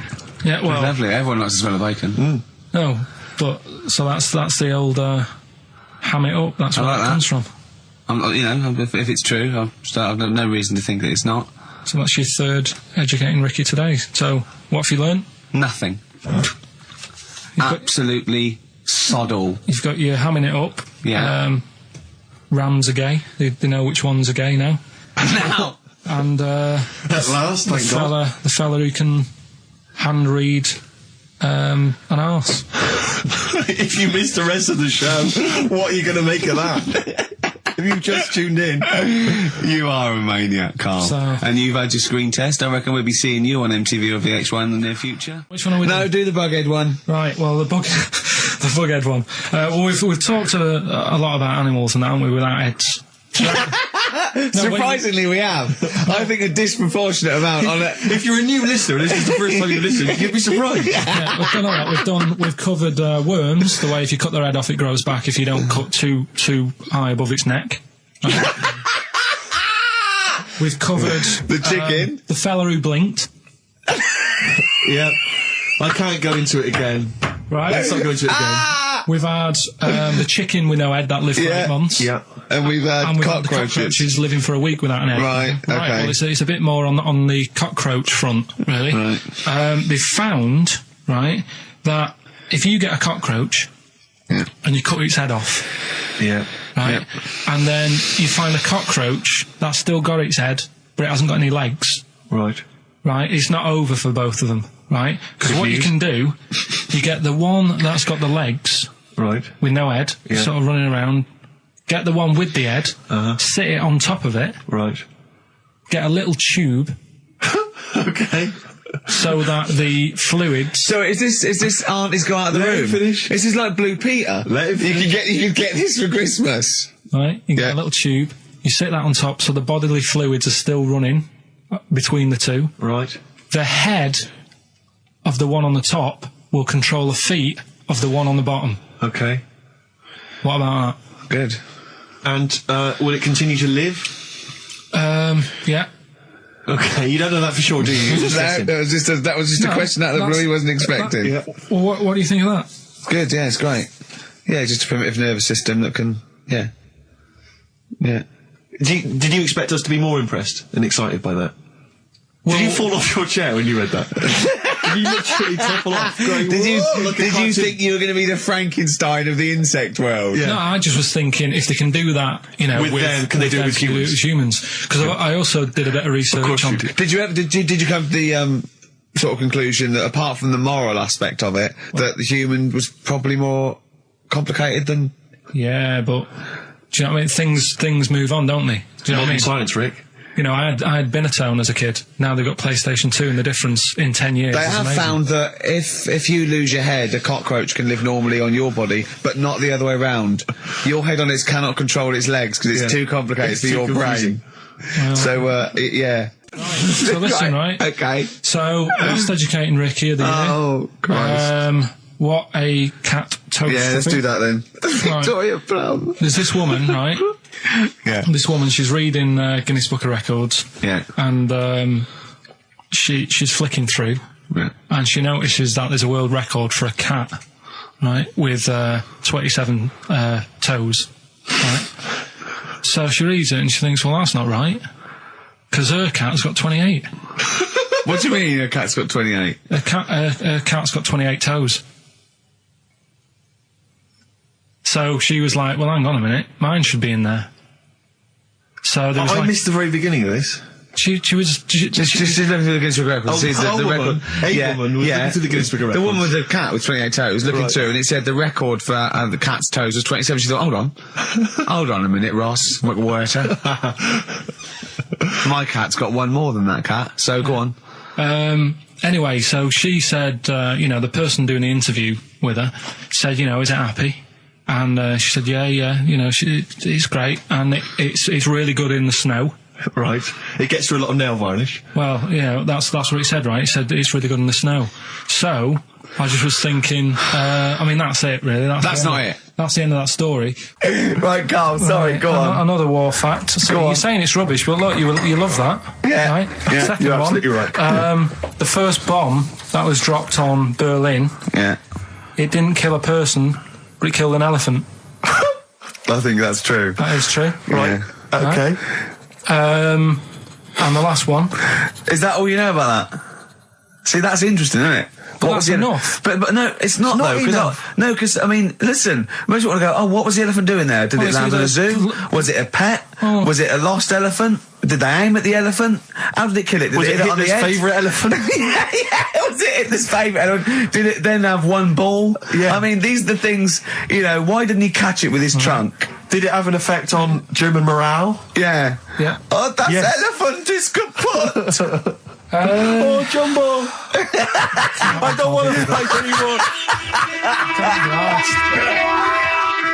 What do you think of that then? Yeah. We've got one more bit left. Brilliant. One more fact.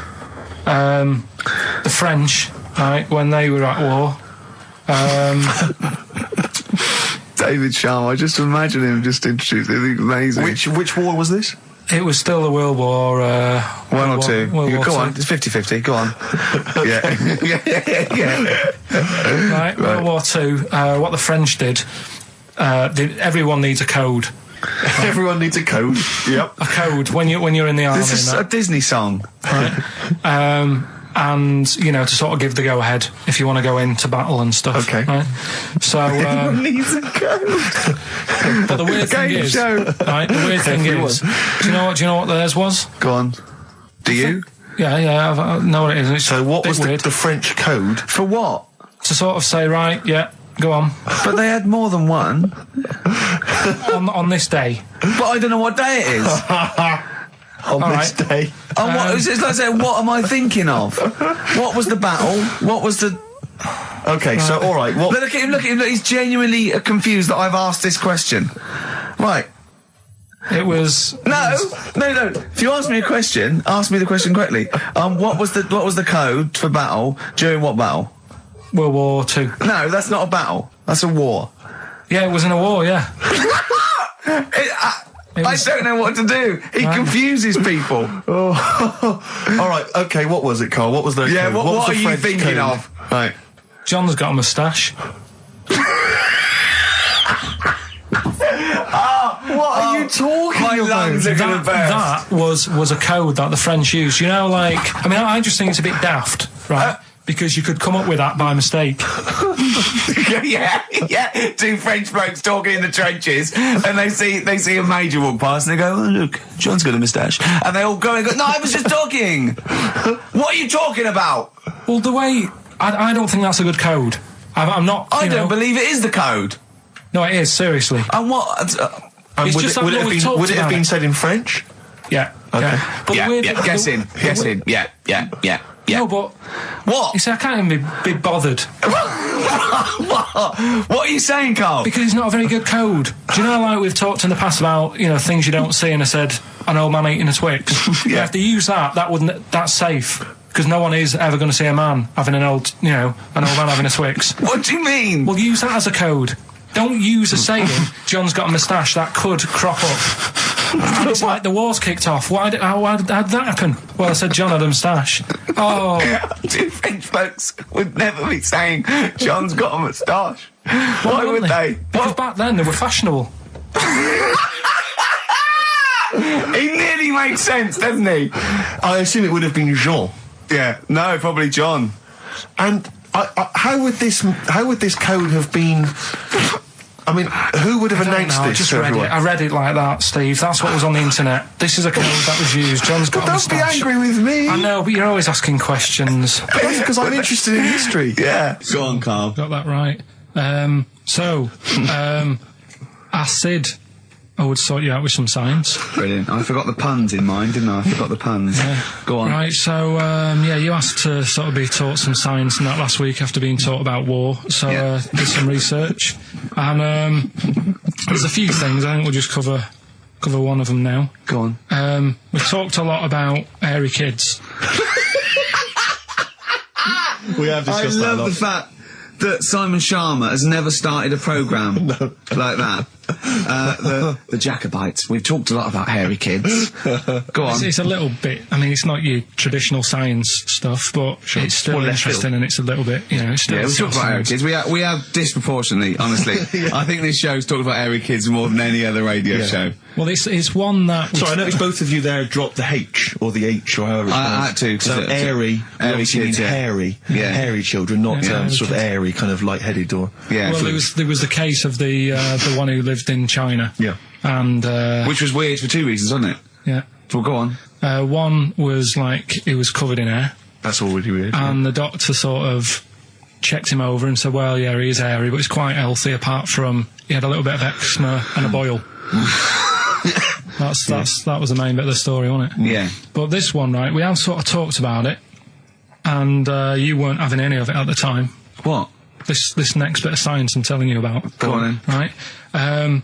Remember when I told you about a lad who was living at home with his mum and dad, right? Everything's, normal life, go to school, that sort of thing. Yeah. Then I think his mum and dad had an argument, and it kicked off a bit, and he thought, I'm sick of this. It's happening all the time now. They kept having arguments, so the kid ran off into the woods. Mm-hmm. Oh. Yeah. Right? God. Now, he left, he went and ran in the woods, and he ended up living with some monkeys. Right. Right? And he thought, this isn't a bad life, there's no arguments going on. Sure. He was getting on with them. And the weird thing bananas. is, this is where the science bit comes in. Oh, sure. He grew a load of hair on his body. That's not true. It's not true. It is true. It's an acquired characteristic. I bet someone will back me up on this.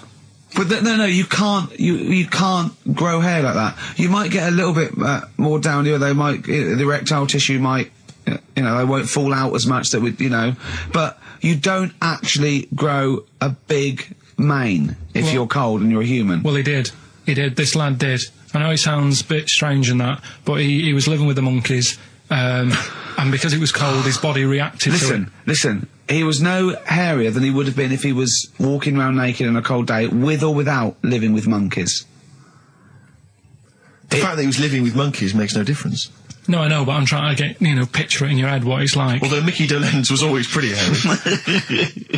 Right? So he was living with them, and he went into town or something one day to get some food, and the people there were like, hang on a minute, that isn't a monkey. He went in naked. No, he was there covered in hair. Yeah, but naked, but covered in hair. So it was decent. It was. Yeah. But they that was the weird thing. They thought it was a monkey in the shop. And then So presumably he had a big long beard as well because he couldn't shave, could he? No, he was just covered. He looked like a monkey. And they were happy to serve the monkey, were they? There's the monkey. He's buying a newspaper and some milk. How did he walk, Karl? Did he walk upright or whistling along? The picture that I saw on the internet, he was on all fours, but I don't know if that's when he was running away after they'd sort of, realised he was a kid. But this was a picture. So he was a kid as well. He wasn't even like an adult with the beard. No, he was a kid. Brilliant. And the beard kicked in a little bit. So listen, so the people caught him. You're an idiot. The people caught him, shaved him, right? Got it all off, didn't grow back again. Right. You're an idiot. Well, like I say, people will have heard this story or read about it. You're an idiot. And they'll email in, they don't let me down. And they'll agree that you're an idiot. No, they'll have seen the story. You're an idiot. So that's a little bit of science. You're an idiot. Libertines, Time for Heroes and XFM 104.9. Right, okay, so have you got anything that is science as opposed to nonsense? Well, Kid went off with some monkeys, grew hair, came back, shaved him, it didn't grow back. I mean, just think. Right, educate me, Karl. Right, well, Educate me. Well, what we're looking at this week, we've done war, we've done we've nailed that. We've nailed war. We summed up war with a little French bloke whose battle cry was "John's got a moustache." Right. So, and last week we did science. What would you do on science then? Airy Kid. Brilliant. Right. Yeah. So this week we're looking at medical problems. I'm sure we do Airy Kid every week. Medical problems. Then I've got a couple of things under the banner of then educate me. Yeah. We've got this is interesting. Right. Do you know if you have an operation on your brain, right, what they do is, this is why I'd never go to the doctors. I don't like doctors because this sort of stuff freaks me out, right? They can operate on your brain, and what they do is, they put you to sleep first, cut your brain case open. Your skull, yeah. Your brain case? Yeah, yeah. And then wake you up and operate on you. So you sat there with your head open, messing with your brain, and you don't feel anything. Well, there's no nerve endings, is there, in the brain? But still, it's not right, is it? What, do you think they do it for fun? No, they go on, Reg, wake him up so he all freaks out. Is it necessary that you're awake, do you think, or... Well, they need the brain active, don't they? Yeah, but it is when you're asleep, you're having mad dreams. I had a mad dream the other day. Go on. No, I might tell you about it later, but there's no sense to it. But, so your brain's still... There's this conversation. Yeah, I mean, it'll turn out, I go, no, Karl, I was there, that wasn't a dream. Yeah. No, but... So, I mean, if I had an operation... On your brain, heaven forbid. Well, operation anywhere, I'd like to sort of think, well, I'll have an injection, I'll go asleep, but when I wake up, it'll all be sorted. Yeah. The fact that... Your brain case is open. And they wake you up and you think, oh, is it all done? And they say, well, have a look in the mirror. And your brain... See, I don't think they do that.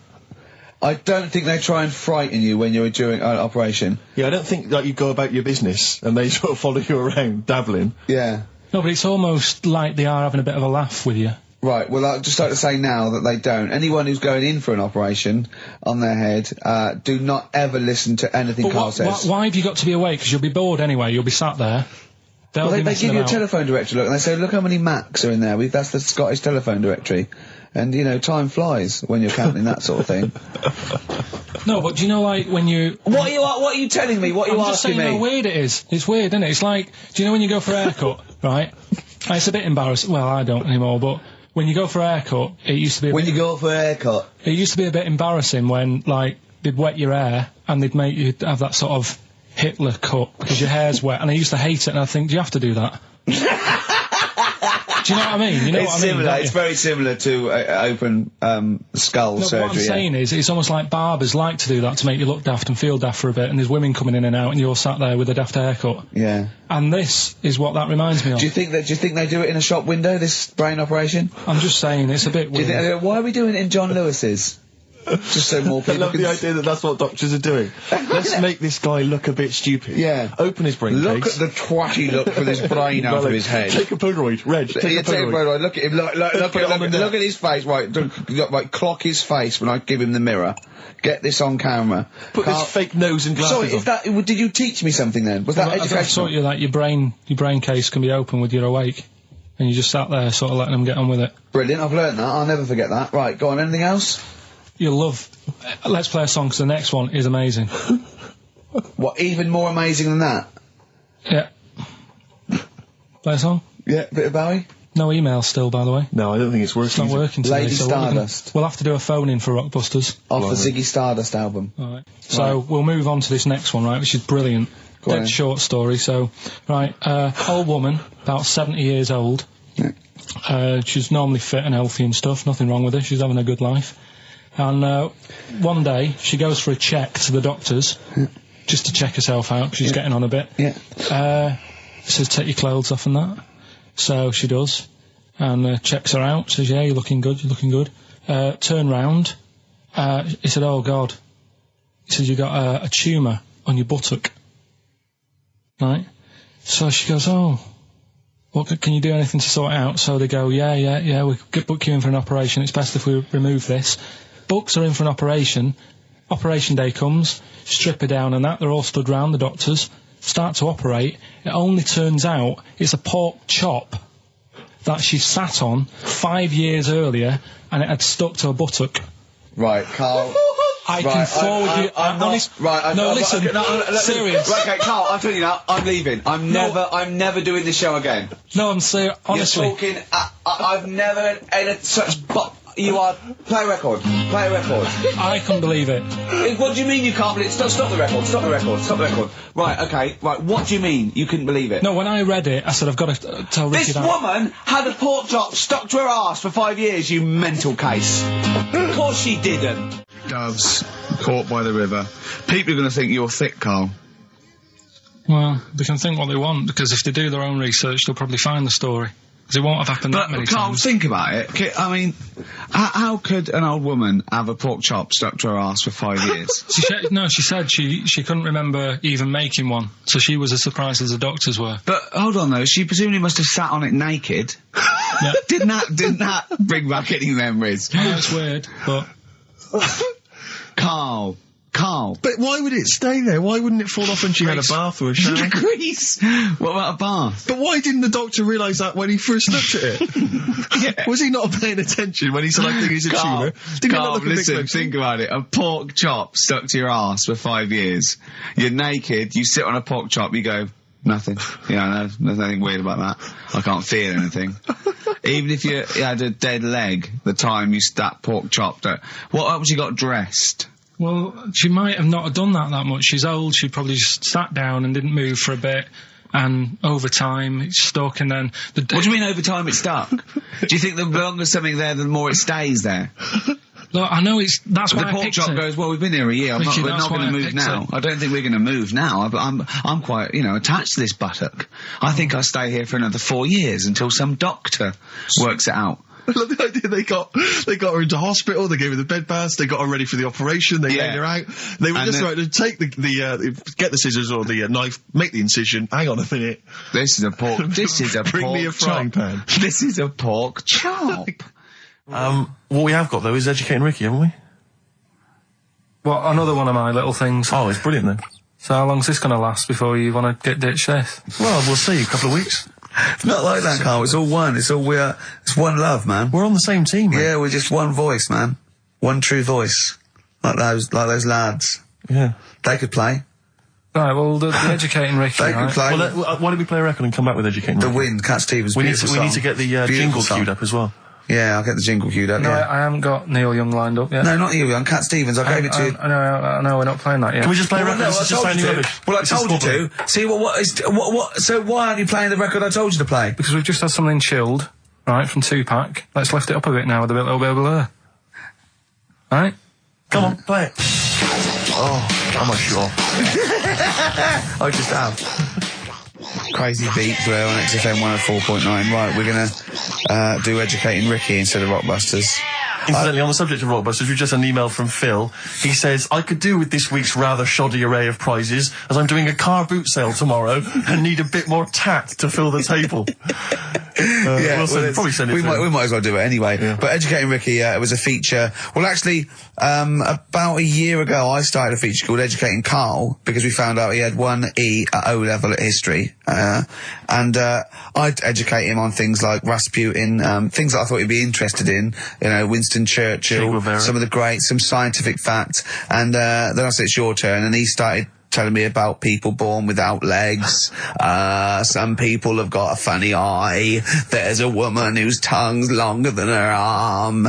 And really, you know, turning the screw on education. Yeah. So I don't know what he's got for me today. Maybe a dog born a cat. Let's have a look. We've done that one. We've done that. Is there, because often we should point out there's sometimes a crossover between Educating Ricky and Cheeky Freak of the Week, just in terms of subject matter. Yeah, so we've done Cheeky Freak of the Week. We've done all the freaks. What have we done with the Freak of the Week? There's a dog. There was a woman that had the back legs of a dog.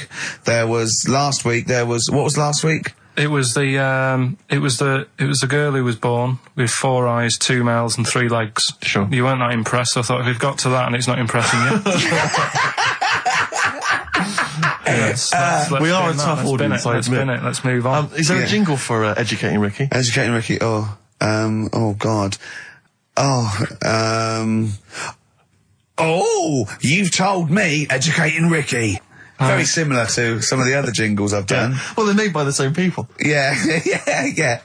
Right, Okay, well, it's just, I mean, Educating Ricky is just stuff that I learn in the week, and I think that's interesting. I keep it up here, and then I share it with you, right? And some interesting stuff. One of them, right? Mount Everest. Go on. I need more. Right, well, there's a problem. Yeah. Because people are leaving rubbish up there and that. And, like, people, whoever owns it is saying, he's saying, forget this. They're leaving a mess and all that. But do you know why it's called Mount Everest? What was that? That's one, is it? That's one. There's rubbish on Mount Everest. No, How many people go up there? Are we talking about people dumping old tellies and washing machines? Who's fed up? The Yeti? What are you talking about? No, I mean, that isn't what I'm educating you. I'm just telling, this is part of the story. I'm just telling you. It's just a bit of context for you. Like, they're leaving loads of rubbish up there. Well, they're not leaving loads of rubbish up there, are they? No, they are. They're apparently not like right prams and washing machines and seagulls flying everywhere. I don't know. Anyway. But anyway, do you know why it's called that? You know why it's called Mount Everest? Why it's called Mount Everest? I know the mount bit. It's because it's a large mount, and if you climb it, by the time you get to the top, you need to have a rest. And that isn't the educating bit. I'm just telling you. It's not true. Well, we'll leave that. Well, no, Karl, in the name of everything holy, do you think that anyone named it because you have to have a rest when you've climbed it? Well, we'll see. We'll see what people say on email. But it's definitely not. But anyway, that's one thing that I kind of thought, that's interesting. I'll remember that. I'll teach Ricky that, so you've learnt that. Right, now, are you familiar with this thing that they can do if you're dead, right? No, not if you're dead. It's like if you're ill and you know you're going to die, right? I don't know what this is anymore. Extraordinary. Have a rest. Himalayas. Himalaya. What? Listen, this is an interesting fact. Come on. If you're ill but you know you're going to die. Yeah, you can have this thing done in Detroit where you get put in a fridge. Right. And if they work out, you know, what's wrong with you in 20 years' time, they go, right, that fella is in the fridge. He had that. We can sort it. Let's get him out. And they sort you out. Yeah. Is this the first time you've come across this idea? Yeah, I read it the other day. I didn't know You've about never it. heard of this before? It's called cryogenically preserved. Good, isn't it? They take this to make, they put you at sort of like sub-zero temperatures, so stop all cellular activity. So do you stop aging at that point? Yeah. It's suspended animation. So, well, what's the law on it, right? Because say if I had something, right? Yeah. And I said, put me in a fridge, and when you've got the cure and that, wheel me out, sort me out. say if they did that, Yeah. and it was like 40 years, Yeah. and in 40 years' time they get a cure for me, Yeah. would I have to stay with Suzanne? Because she'd be 70. Do you mean what are the rules? Should you be allowed to date a younger woman? Well, it's not fair, is it? It's like good news we sorted you out, but I don't think she'd mind. I reckon she'd have the best 40 years of her life. Yeah. And plus, they're never going to find a cure for what ails you. That is genius. That is brilliant. You come out, you're cured, and you go, oh no. I love the fact that's what he'd be lying there. If you could think while he was in that state, you'd be thinking, oh God. She's losing her looks. Yeah. Oh dear. But everything else as well, like my job wouldn't be here. No. No. Although the figures would have gone up a little bit. Flat's probably gone or knocked down or whatever. Sure. Yeah. Most of my family would be dead. Yep. So what's the point? What? How do you know about it? Who's done it? Well, famously Walt Disney, apparently. I mean, Walt Disney actually did die, but had his body preserved so that should they one day be able to bring back people from the dead, they need Walt Disney. They'd think, hang on, who do we have? But with him, nothing is going to change, because when he comes out, Mickey Mouse will still look the same. Sure. Unplug and all that. Play a record. I don't know where your mind is. Play a record. It's brilliant. You just say words. It's the Averett. Yeah. They've cloned a man moth. No, but that's the sort of thing I think we need now, right? We've covered a lot of stuff. What, education? Teaching, yeah. Well, okay. What do you want to know? Don't know. Have you got something? Can you educate us on anything? I've been reading bits. So could we bring back just for one night only, educating Ricky? Oh, I'm excited. Yeah. Do you think it warrants that? I don't know enough about it. You know what I mean? About what? It sounds perfect. Play the jingle. Educating Ricky. He's getting smarter. A couple of things happened in the week that I read about. Okay. Keeping up on what's going on in that. Sure. Yeah. One was about that Galileo fella. Okay. Was it about 1636? Was it? I think it might have been earlier. bad. Go on. Did some stuff with light and that. He did lots of physical experiments, yeah. Is that it then, Karl, is it? He did some stuff with light and that. What did he do with light? What was that? Well, I think he invented the first... Telescope. Telescope. So I think it's a particular lens, though, and he did experiments where he dropped famously two different weighted balls from Pisa, and they hit the ground at the same time, showing that it doesn't matter, the weight doesn't matter, air resistance does, and stuff like that. I think he probably explained it a bit better than that. Yeah, but I'm talking to Karl. Sure. Did they need to know? He's just thinking about pizza. Yeah. Did they need to know stuff like that back then? What do you mean, did they need to know stuff like that? It's just... There weren't people going around going, I've got to drop these two things off the Leaning Tower of Pizza. I just don't know which one's going to land first. Yeah, I need to know. Why do you need to know that? Bring me Galileo. Yeah. It's for a bet. Yeah. No, but if I was knocking about then, I'd be like, stop messing with that. We need a telly. Or, do you know what I mean? I bet he thinks the Flintstones is real. I know. That'd be brilliant. That's what I'd do if I was a caveman. I'd make a telly out of rock. Yeah. And a pelican and a as car a cement that I just mixer. ran along the road with. Yeah, exactly. Yeah, we need a car. Yeah. Well, we haven't really got the internal combustion engine. Can you stick your feet through the bottom? Yeah, just get me a car, for Christ's sake. Anyway, so I learned that. And then, What? He learned his name. Yeah. Other people I learned the name of this week. Oh, if a chimp could watch telly. Go on, Karl, go on. And there was also a fella in the week who said that women shouldn't be wearing trousers. Why? Because they don't look good in them. Right, and who was this man, and from what era? French fella. Okay. Last week. Did he mean walk around naked? He just said women should wear skirts rather than trousers because no woman looks good in a pair of pants. Right. How old was he? He was probably about 67. Uh-huh. About that, 67, 68. Yeah. Wasn't happy with that. What do you think? What do you think about that? It's rubbish. Yeah. These are the only things that have caught your eye over the last couple of weeks. This is the entire news. Galileo did something with light. A French fella said women shouldn't wear trousers. See, that to me wouldn't pass as education. It's not education. I don't know where you could ever use that. I don't know when that would ever be applicable to life. I just like reading stuff that sort of reminds me of. Do you know what I mean? If I read it and it gets me thinking, I think that's a good little piece. But I mean, but surely can't you just sort of like sit near something that vibrates to keep your brain going, or shake your head every now and again? I mean, what does this do? You mean it makes you start using your brain? But what aspect of a Frenchman said women shouldn't wear trousers got your mind working? What questions were you asking? Because I thought that's a bit daft, isn't it? Right? Yeah. Okay, it ends there with me. There's nothing else. There's nowhere else for me to go on that. He closes your mind's the gate. still whirring.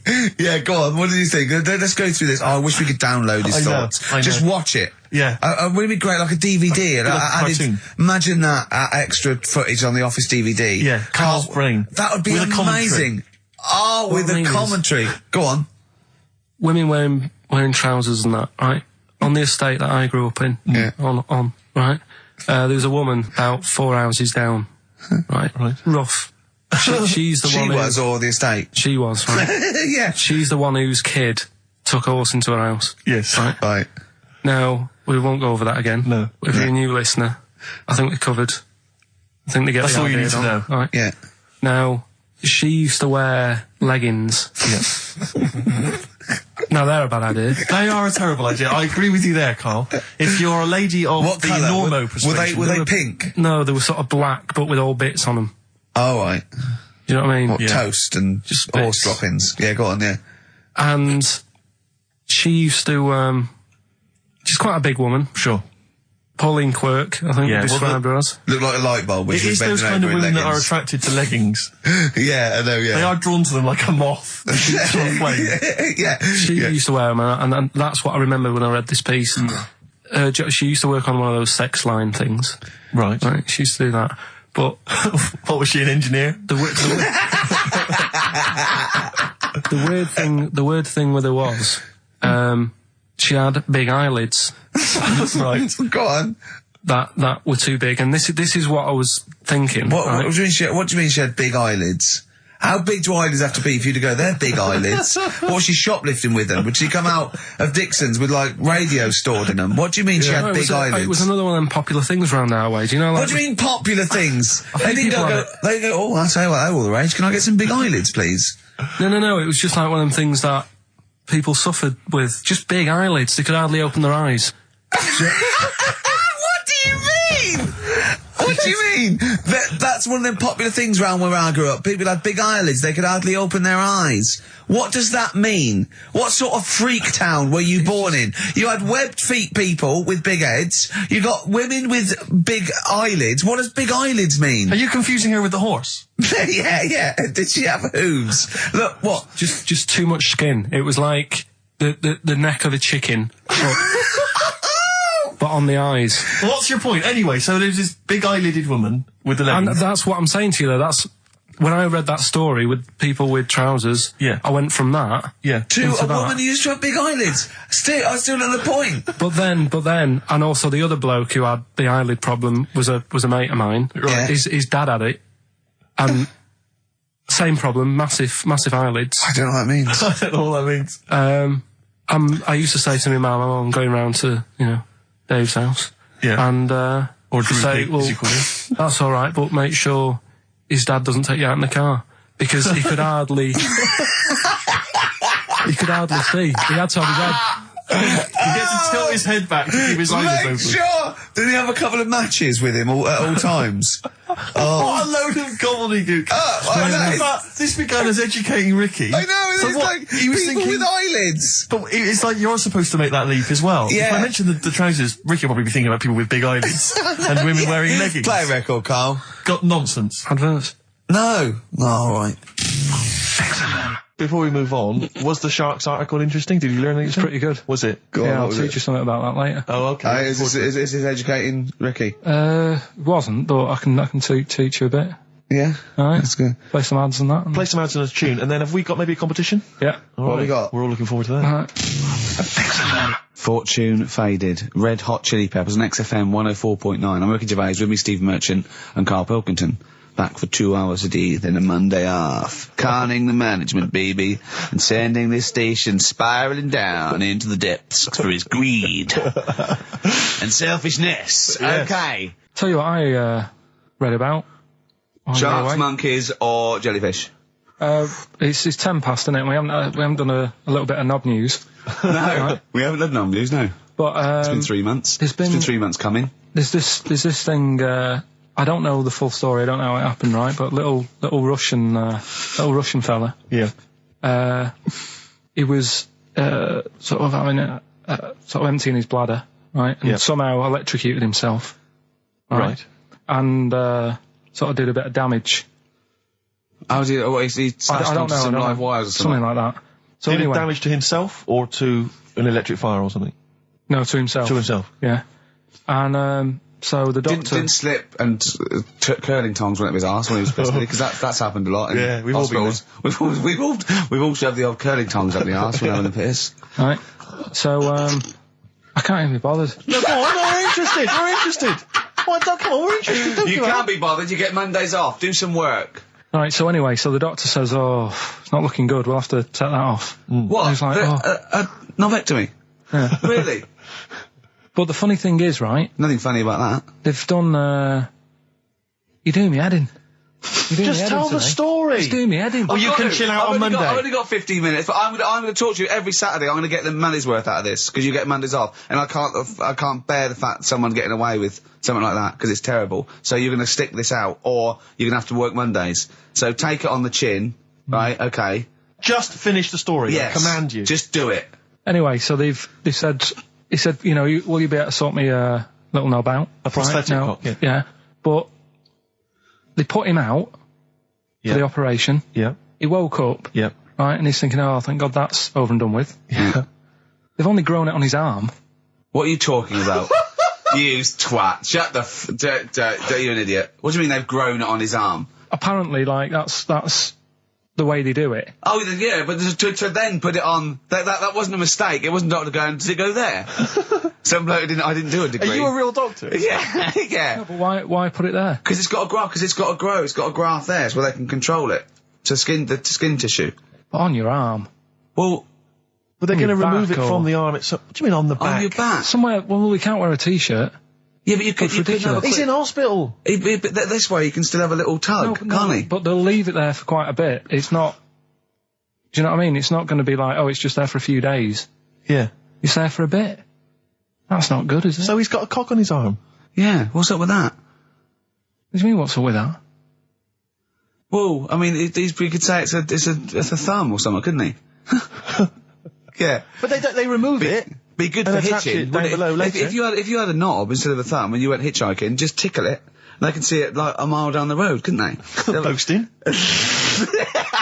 Yeah. If I'd lost my knob, I'd go, oh, I'm not going to have all that stuff. Just whack a pair of tits on me. Do you know what I mean? I think, oh, just forget it. But why not just put it where it should be straight away instead of messing about? Where should it be straight away? You know. On the you know. forehead.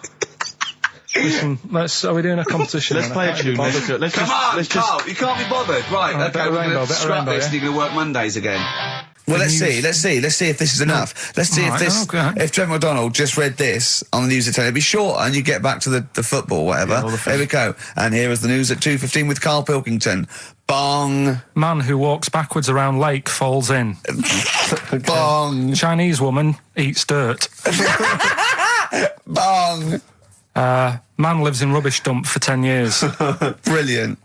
Bong. Czech family says they've got a rabbit with 3 knobs. Right? Right. Done. Sorry, can you just read a little bit more of the Czech family with 3 knobs? Just about a family. not read it to yourself. Read it out on air. Just about. Well, he can't read it to himself. I tell him to read it to himself. We still hear it. No, he was, because I could see his lips moving. Go on. Just this fella who had 3 rabbits. Right, just think of this is Trevor McDonald. Yeah. Okay, carry on, Karl. Okay, oh, here's the news. Right, good, brilliant. Go on. There's a fella, he's got 3 rabbits and that, and then he checks them out, right? Yeah. 2 of the rabbits have got 2 knobs each. Right. And he goes, that's a bit weird, isn't it? Sure. And they're throwing them around, sort of chucking them, you know, showing them around the family and stuff, saying, look at that, that's weird. Picks up the 3rd one, it's got 3.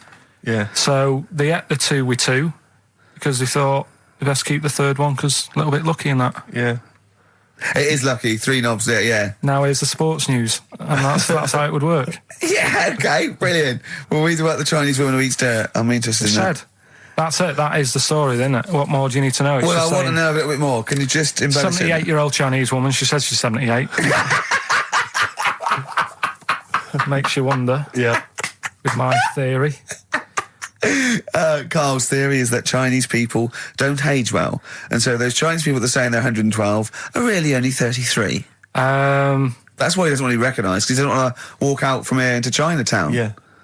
It just says she's been eating soil for 70 years. She's ate about 10 tons of the stuff, and it's done her no harm. Kept her grounded. It's probably all right for you, isn't it?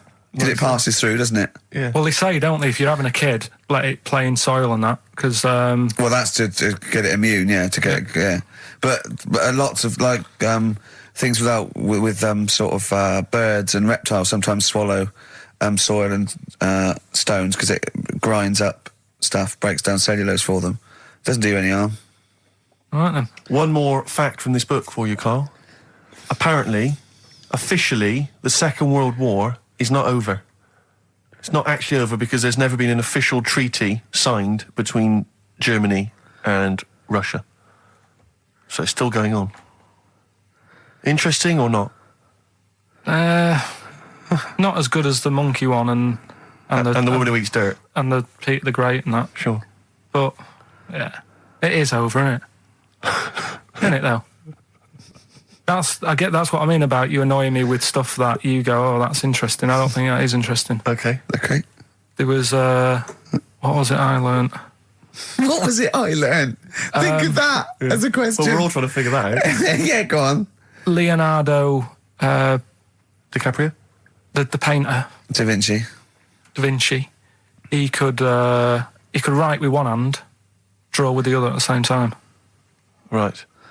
Yeah, that's good. It's all right. That's interesting, isn't it? Yeah, it's all right. Well, if you have an interesting fact for Karl Pilkington that you think he might be intrigued by, email ricky.gervais@xfm. What have we got coming up? What have we got coming up? More education stuff. Some good tunes and that. Yeah. And a bit of Outcast. Yeah. Placebo, Special Needs on XFM 104.9. Email in where Lanzarote is. I don't know if it's Italy or Spain or Europe or maybe Africa. You know, these are the sort of things, these are the reasons I come into it, to at least learn something, innit, Karl?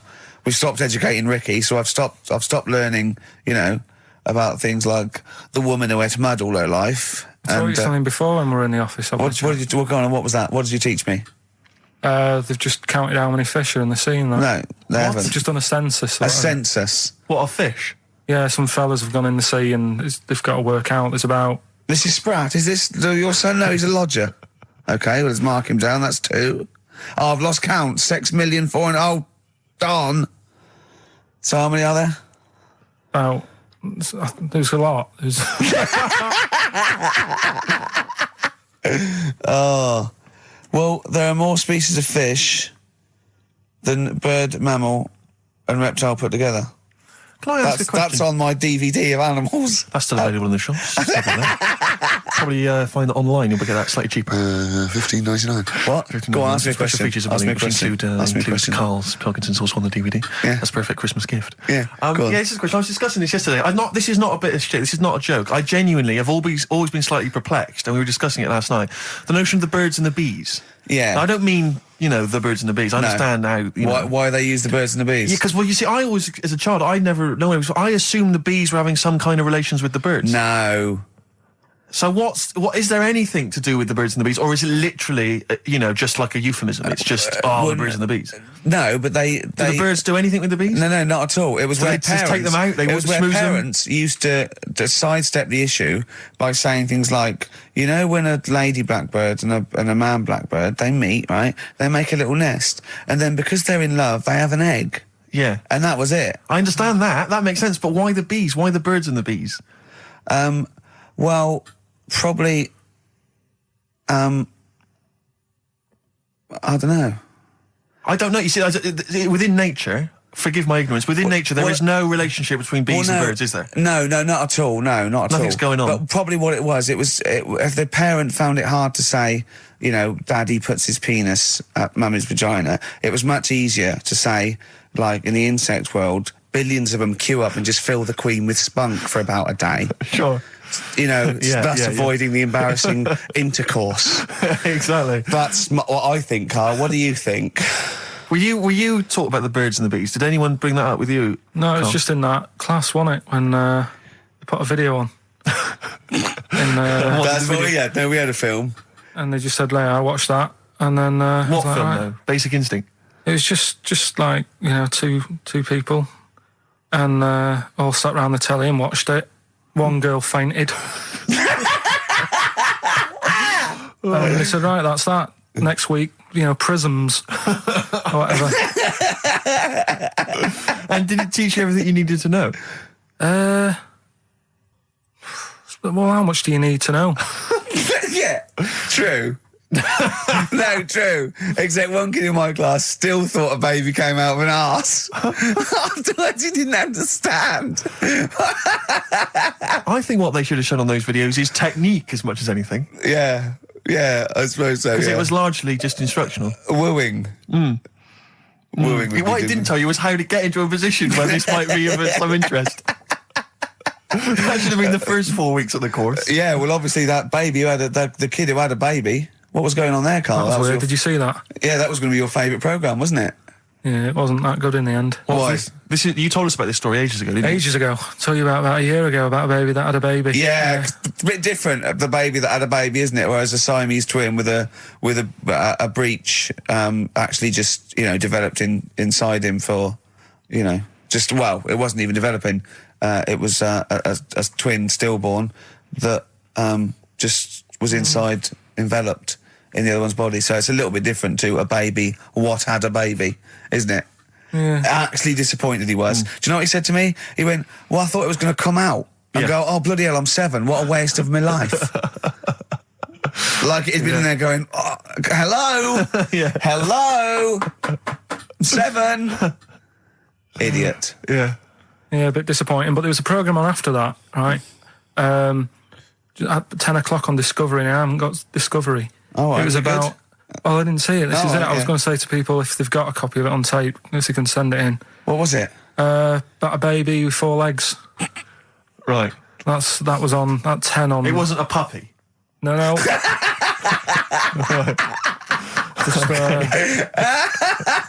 What's it doing up there? Yeah. It's my baby. Oh, is it Mum? All right then, fine. Yeah. It's got 4 legs, yes. Yeah. Sometimes they do have Look, 4 legs. Dad's gone, he's never coming back, you've got to get over it. So, if anyone's It's not got a baby. send it in. Oh, Right, dear. okay, Send it in. good. So you want to take with a baby with 4 legs. You're going to be disappointed again. It's not going to be like a baby with 4 legs who's running up the curtains. You know what I mean? It's not going to be that. It's probably going to be 2 legs and then 2 sort of like floppy appendages. You know what I mean? They're not going to be brilliant. It's not going to be like Jake the Peg. You're going to be disappointed. Apparently Lanzarote is one of the Canary Islands. Oh, is it? Although we've also been told it's part of Spain. Right. I don't know who to believe. I don't know who to believe either. That puts me back because I knew it was either one of them. Yeah. Yeah, I just it. What about it? Pilot knows, doesn't he? Pilot knows where he's going. I thought so, yeah. Doesn't matter then. Right, we're playing Jayhawks. Let's play it. Love it. Got bored with that conversation, did you? Letter to Hermione, David Bowie.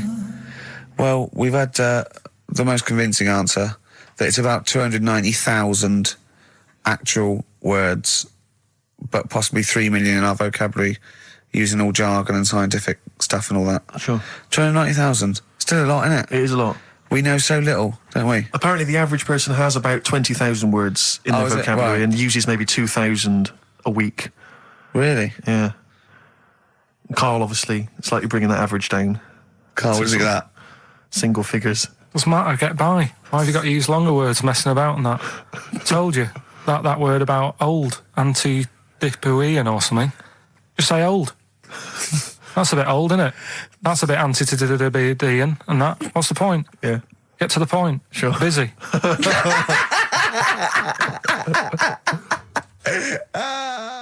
And things that, I mean, there's certain things that people get excited about that I think, well, what are you getting excited for? Like what? News. Do you know I normally do the headlines and that? Yeah. Have we got any headlines? Not really, because there isn't that much going on. Isn't there? This is what annoyed me, though. There was something about a woman who's going up Everest on a bike. Do you know what I mean? And they were like, oh, brilliant. But I don't think that's that good. When someone's done it walking... Carl, you're going to do some news stories, I think. Well, like I said, there hasn't been that much going on. There's a story about a fella who hasn't eaten for 70 years. Right. He hasn't eaten. Is that all that's all the information you're going to give us? Yeah, hasn't eaten for 70 years. Hasn't had a drink, but he's all right. That's rubbish then. Next. It's not rubbish. Yeah, it is, yeah. Next. Well, what is it? How is that? How is a man not eaten or drunk for 70 years? It's that thing, isn't it? Your belly gets used to it or something. Steve, has he misinterpreted it or is it rubbish? Well, it does, to be honest with you, it doesn't actually offer any explanation. It just says that that's what happened. Right, so that's rubbish. It doesn't go on to Next. anything else. A woman's had 6 organs transplanted. Woman needed a new kidney, a new heart, a new stomach, a new liver, new kidney, intestine. Does that mean that she's the same woman? I know. You'd just say forget it, wouldn't you? Yeah. Wouldn't you, though? Well, not really. You know, the organ is just a lump of tissue. If you're that knackered, call it a day. And don't waste time with that. Yeah, And good advice. There's a woman who hasn't slept for 8 years as well. Well, that's impossible. Again, you want to see that, Steve? Yeah. That's the news for the week. Yeah, all rubbish. Turn off now. Next. Do you want to apologise once more for anyone you might have offended over the year? Yeah, like I say, I'd never want to upset anyone. We're just chatting about stuff. It's just chatting. It's from the heart. You see something, you say, "Oh, it looks a bit like so and so," or "Isn't it a bit?" You're not really, you don't really try and hurt anyone's feelings, do you? But I think most people know that. And I've got to apologise for laughing at anything you say. I actually can't help it. Again, it's not vindictive, but when Karl comes out with some of the things he says, it's impossible for me not to laugh or react. So have a Merry Christmas, everyone. Well, before that, Rick, is there some final for the year monkey news? Tell you what, let's play a good song.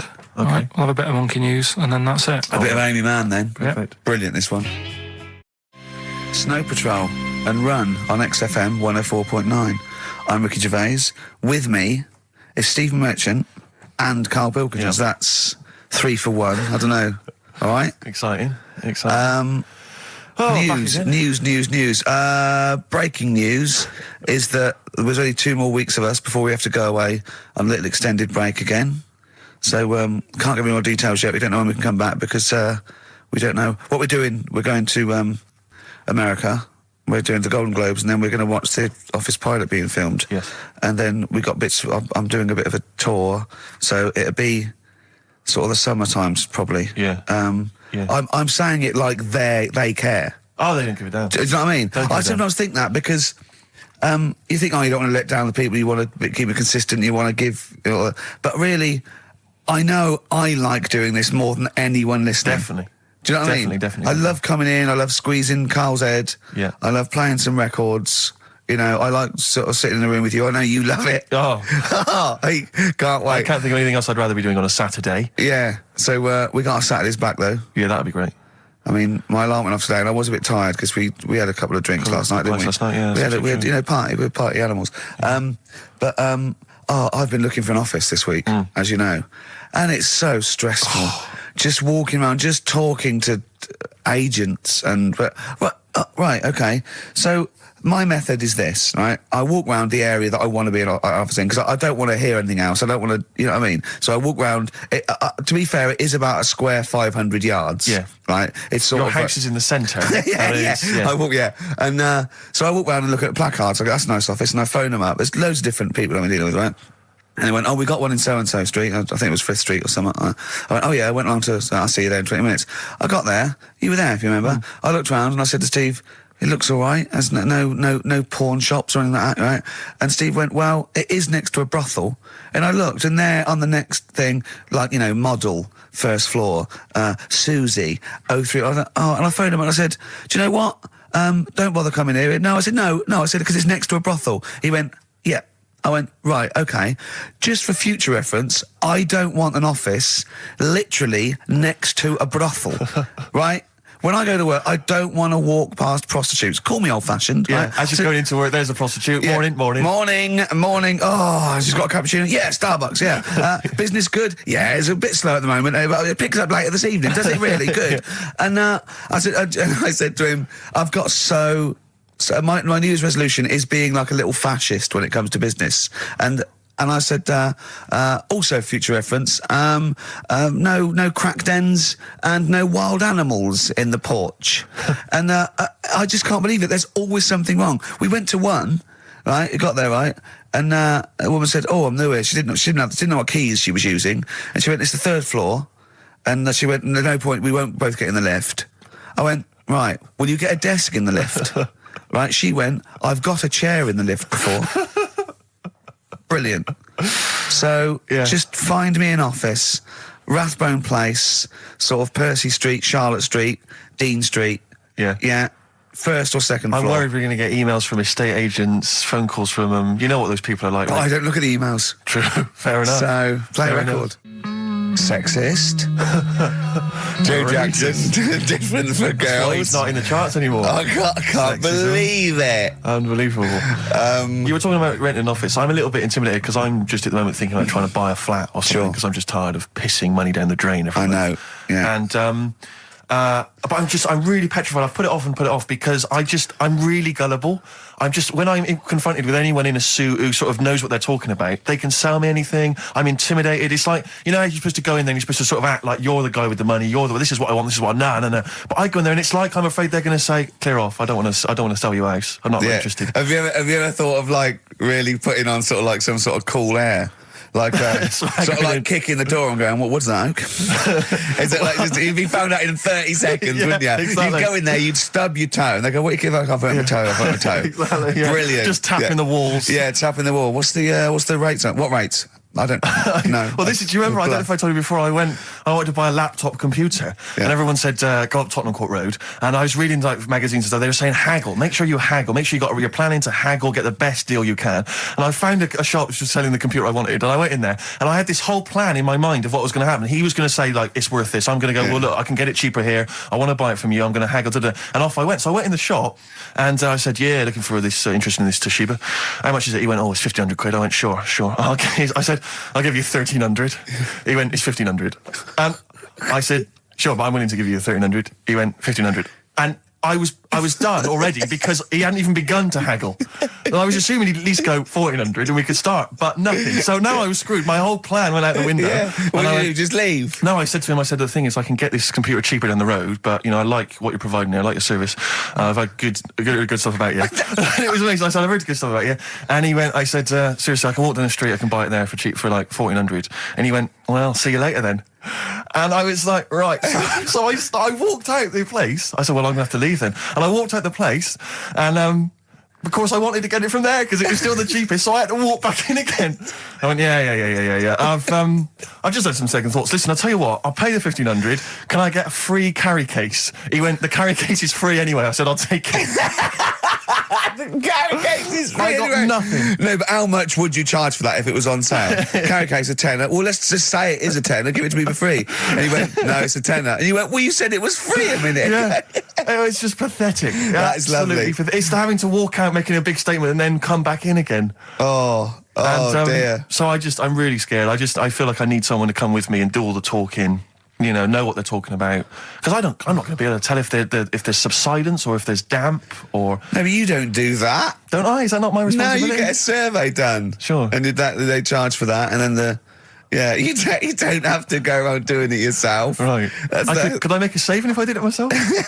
Yeah, this should be all right. Yeah. This is a hole in the wall, Steve. Yeah, but what's a hole in the wall? Put some newspaper over in that. Chaucer's day, that was the toilet. That'd be fine. Carl, you're a second-time buyer, aren't you? Yeah. Bought one in Manchester. Lost $7,000 on that one. Well, don't buy in Manchester. No, it's a good flat. It's just it wasn't. I didn't buy it to sort of make money. I thought I was going to be living there like all my life, and then a job came up here, and it was like, oh. You bought your first flat in Manchester. You assumed you would be living there for the rest of your life. Well, I wasn't in a rush. Play record, you're an idiot. Hang on a minute. So have you got a property portfolio? Have you got the 2 houses now? No, I've got rid of that one. Oh, you sold that one? Got this at a flat. £7,000 Got loss. this flat. I'll tell you something that is interesting. Hold on, though. What? £7,000 lost. Yeah. It's a flat in Manchester, but it could only cost about £8,000 anyway. Right, Steve, something they do now, right, they've got to do by law when you're buying, right? I was looking at one in London, right? It's haunted. They've got to tell you now. Right, don't talk shit. I'm telling you Play now. a record. I'm telling you now. Yeah. There's no such thing as ghosts. That is ridiculous if that appears on a legal document. Right, if there's anyone who sells flats and does that for a living, yeah, right, email in, because I'm telling you now, that is a fact. She sort of dropped it in. She said, I said, oh, nice feel here. And she said, yeah, well, that'll be the ghost. Just dropped it in, that's all they've got to do. And then I was like, what? And they went, oh, yeah. That's all I've got to do, is it? So that's the legal thing. Did you drop it in? So in court you go, did you drop it in? Yeah, I dropped it in. Play a record, you're an idiot. That's David Gray, and this year's Love, if you're in love. I hope it lasts. It's only January. What you got for us, I just thought we ought to maybe go through some of the emails. I mean, I don't want to query the calibre of some of the emails we get sent on this show, but here's a typical one, Rick. Go on. There's no name, it's just from Glicko, that's his email address. It's just a question to you, Rick. Did I see you walking around Marylebone High Street last Sunday? Yes. Okay. Well, I don't know. Well, I mean, I was in Marylebone High Street last Sunday, yeah. Yeah, but did you see Glicko? I didn't see Glicks. Okay. I didn't see the Glickster. But all right, this is one from M. Ricky, what do you think of Richard Bacon's show? I can't decide if he's better than you. Nor can I. Any thoughts? Nor can I. I can't help her out on that one. Sure. That's a really personal thing. She's got to dig deep. She's got to look at both of us. She's got to find out what she likes, and then whether I provide more of that than Baker's. I mean, Baker Foyle's brilliant. Yeah. I'm not going to put myself up against him, so I can't help you. Next, Steve, next. Well, there's a lot of emails last week which were saying how much they enjoyed the Christmas specials. Thank you very much for that. That's very flattering of you. There was also a couple. There was one that it was a guy. I'm sorry that I think I might have deleted it. But, I should have sent a reply, because there was a guy from Canada saying if there any chance you're around in March, whether you could pop in and have a surprise birthday dinner for his wife. Oh, why don't you keep that? I know. Sorry Well, I can't let it go now, can I, you idiot? Okay.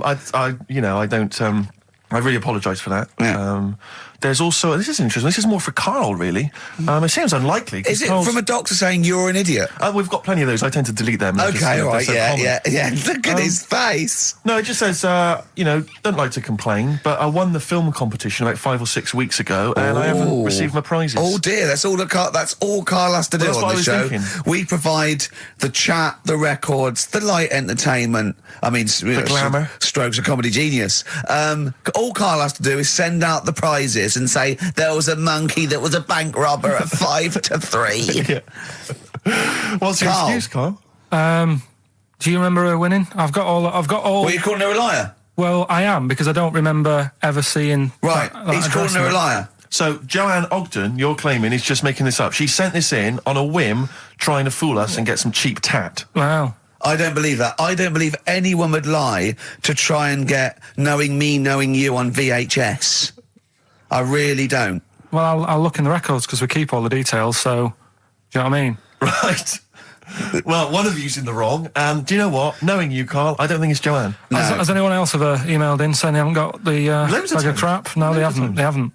Well, Yeah, so- but one mistake's one too far, because that's one person. So you might send out 30, but that one person, that's the first time they've won a competition. They want the history of Wind narrated by Donald McIntyre on VHS. Yes. And Stephen King's It on Betamax. yeah.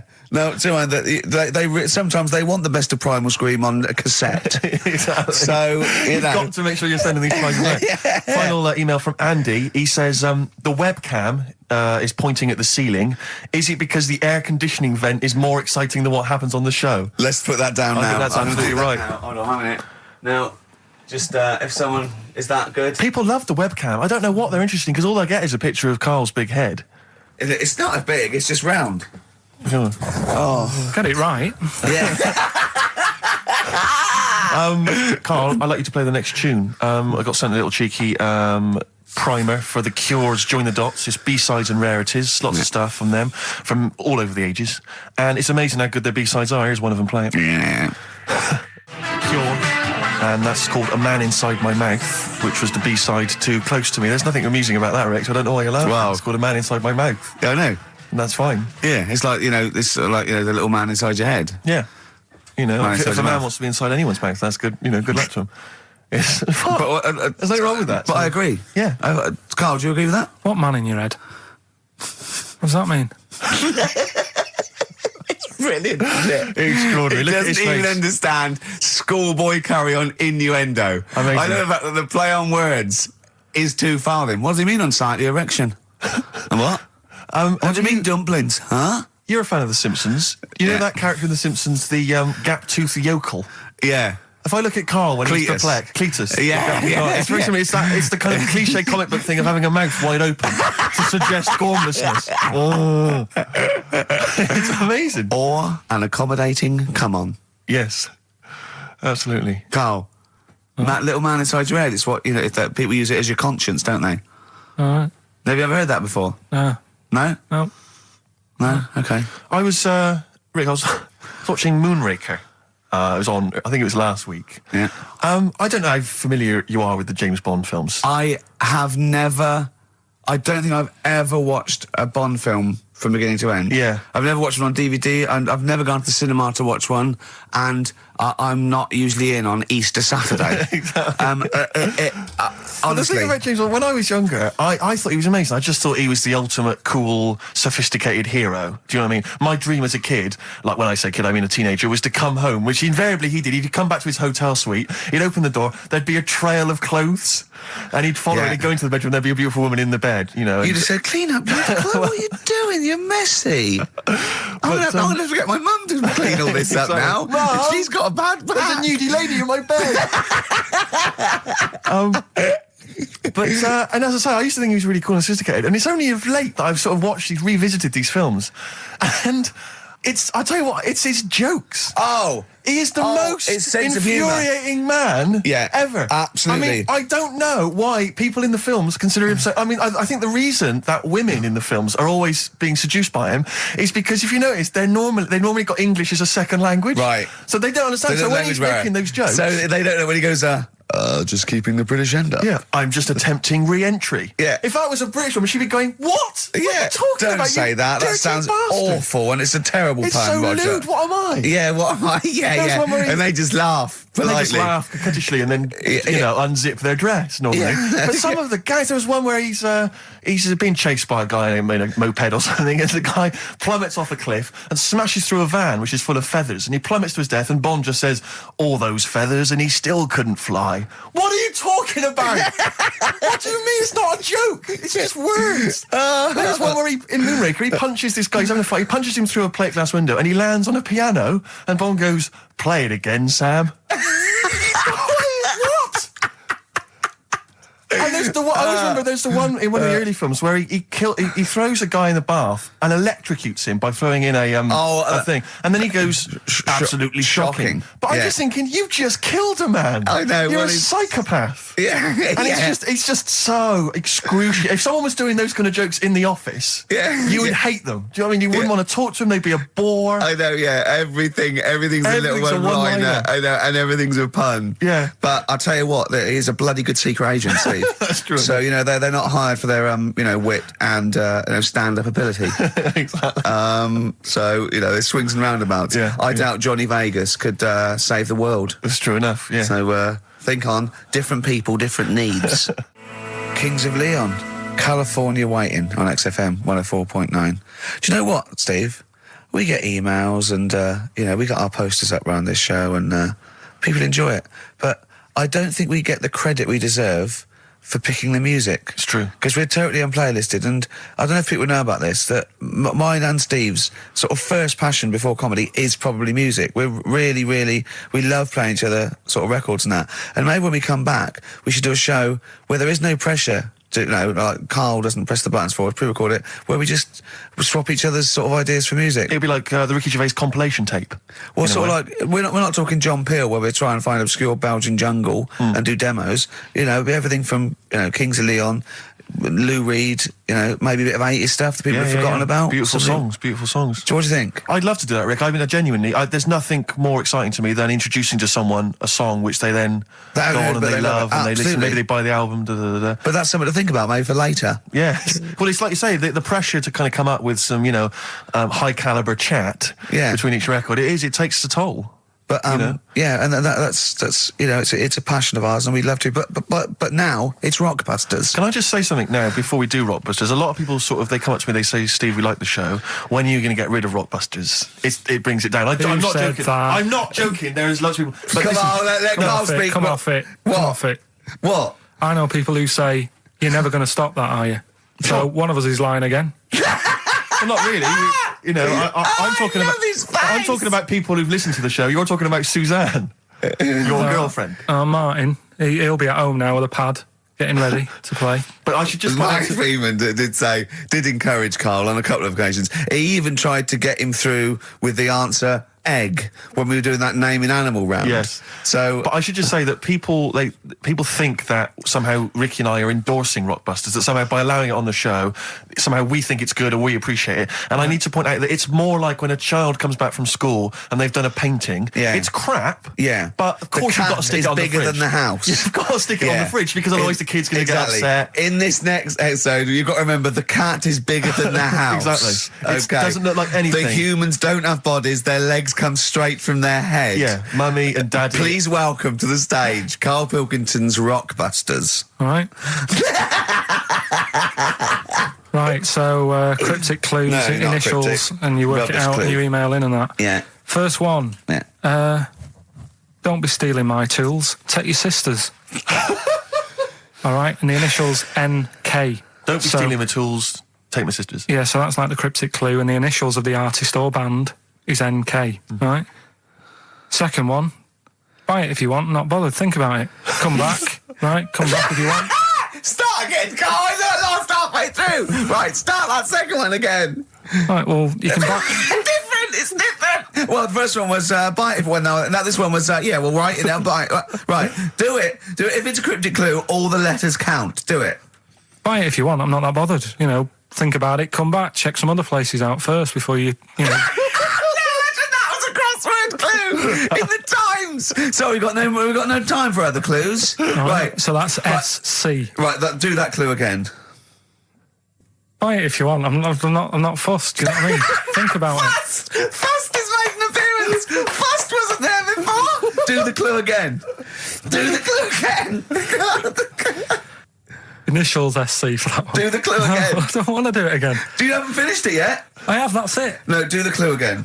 I can't do it again. Do the clue again. Well, buy it if you want. I'm not fussed. Right? Shop around. Come back. It's up to you. I'm not pushing you into anything. It's up to you. Wasn't there? SC for that one, right? And the final one. That's good. I can play 10-pin bowling again. Okay, and what's the clue? That's O for that one. O. All right, so now I assume that I'm not going to bother to look, but I assume there's a jiffy bag of taps which people can win. All right, well, great, good luck. Ricky.gervais@xfm.co.uk is the email address. Record. Thorns. No, buy it if you want. I'm not fussing. Come back, have a look around. I'm open Wednesdays, by the way. Shut up, for. See you later. The Thorns and No Blue Sky, off their album of last year, which is probably my favourite album of the year. I've started getting into that sort of like music, more serious thing in case we do it. I mean, I don't know, from that comment, maybe we should do some preparation. Pre-record it. Yeah. So we can sort of like cut all the ums and ahs and like me sort of like eating a sandwich while it's on, singing along, tapping a little bit. Yeah. I won't lay down like this either. We'll get me a chair that I can sort of be upright so I can enunciate. You weren't in the room, were you, when Karl was singing along to Oliver's Army? No. It was a joy. Checkpoint Charlie.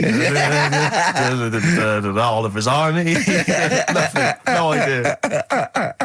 Oh, bless him. No, Rockbusters, well on the way. Any right answers yet, Karl? I'll just check. Let me see, we got one email. One email? No.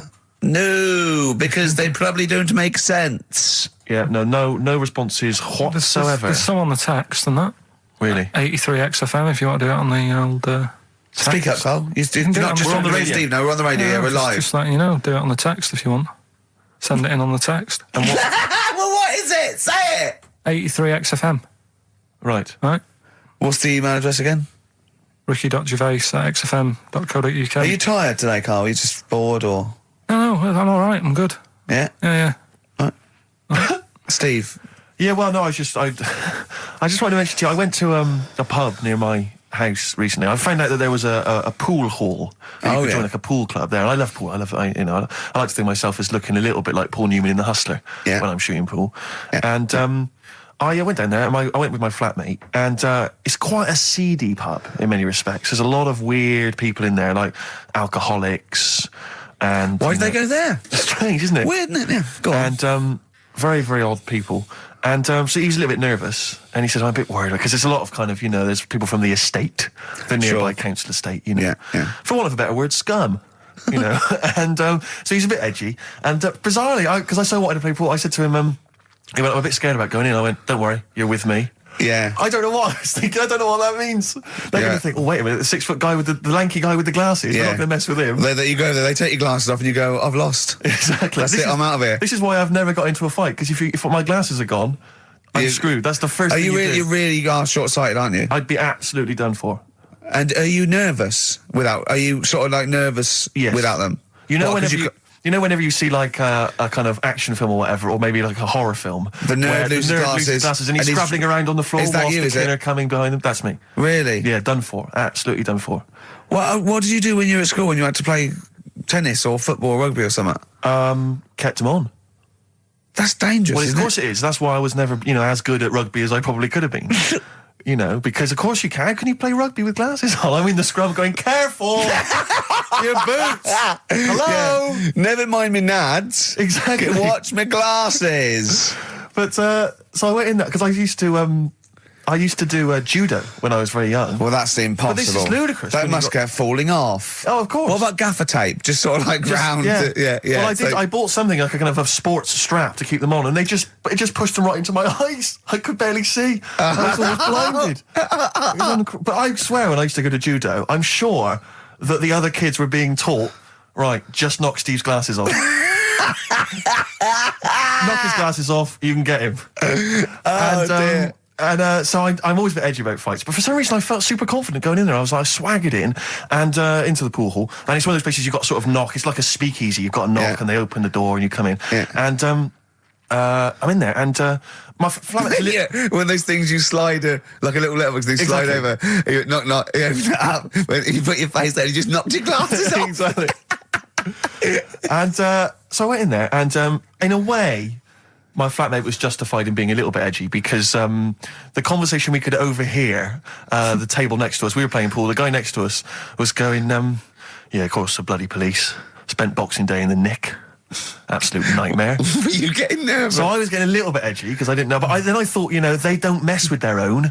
We're almost like gangsters ourselves, because we're there in the lion's den, do you know what I mean? We'll probably be fine.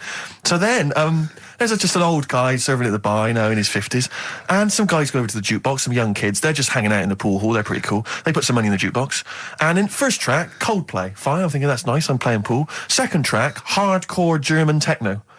and they put in about 50 quid's worth, it seemed, because it just went on. Really thumping, kind of like GABA stuff. Old guy at the bar just nodding his head, cleaning the glass. Yeah. So into this... Piano player, furious. Exactly.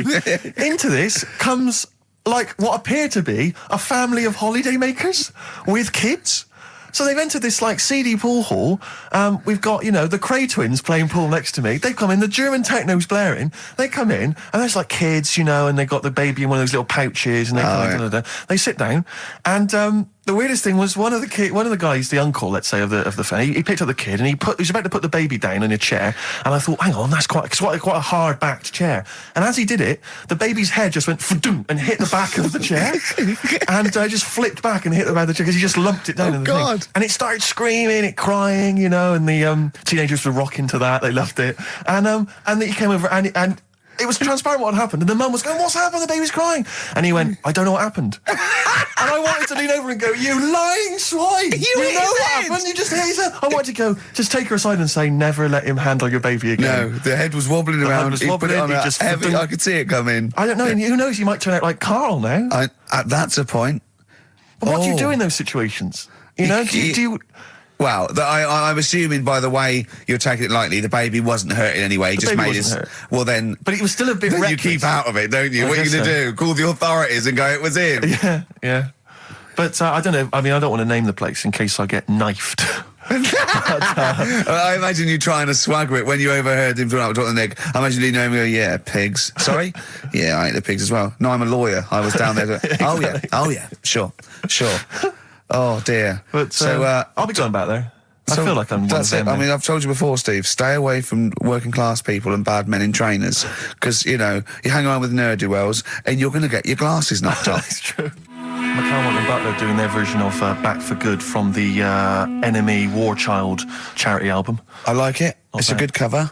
For being honest, Steve, I prefer the original. Well, I don't think I would dispute that, but I think McCalmont's voice is well judged. And Butler's axe work is no slouch, but I'm just saying, to take that, lads, I prefer their version. All right, well, I'm just saying that, you know, that was interesting, it was worth listening to. Well, that's the sort of thing you might get with our musical show, all right? It's a taster, let's have some ads. XFM. Jet. Rollover DJ on XFM 104.9. Karl, you promised me that you were going to reintroduce Educating Ricky. Yeah, we can do that. Have you got it? Have you got something that will that's something that I won't know that's correct and that will interest me? Yeah, there's loads of stuff. Is it anything to do with monkeys? No, we've got monkey news. We've got monkey news coming out. Of course we have. Yeah, monkey news people. And they're now over to XFM for monkey news with Karl Pilkington. No, we won't do that yet. We're not doing that yet. Educating Ricky is. Yeah. Well, let's do it. We did it ages ago. Educating Ricky. Oh, that's interesting, and it's correct. Hang on a minute, though. What I do is I tease you, don't I, with headlines. Oh, go on then. And then you have to sort of go, that one sounds good. Go on then. What are the headlines? I want to know more about that. Educate me. Yeah. Right? Okay. You've got, Jeez. That Nelly died. That Nelly died. All right. Okay. Right. Could be about an elephant. Yeah. Go on. You've got that. You've got, I got well. Take well as read. So they all start with well. Okay. Knob body has been that lucky before. Brilliant. All right. Okay. You've got get a lobe of this court case. Right. Okay. Not bad. I'm going for knob body has been that lucky before. Right. It's a story about this kid who was born. Right. Was he? Yeah, he was popped out, and the dad and the mum saw the baby, and it was like, oh, that's a good-looking little kid. Sure. And they were proud and that. And then they're surprised that it's a good-looking little kid. It's theirs. Yeah. Like it could have been a frog, and they'd have gone, "Oh, he's got your eyes." And then the doctor goes, "Yeah, it is, but look at that." What? He said, "It's a boy and hasn't got a knob." I love the doctor saying that. I love this GP. Right. Oh, this midwife saying that. Oh, I love little boy. Yeah, but no knob, baby. Mr. and Mrs. I mean, think. Right. No, but I'm speeding it up a bit. All right, come on. So the baby's born. So the baby's like that, and the doctor says that, and the woman's like, "Oh, it's our first as well," and stuff. Right? She's really gutted. What's the second going to be like? So, no head. Just a knob. Doctor says, you know, we'll call it Karl. All right, go on. Right, go on. So the doctor says, "Well, I'll leave it with you for a bit. Get used to the idea, right?"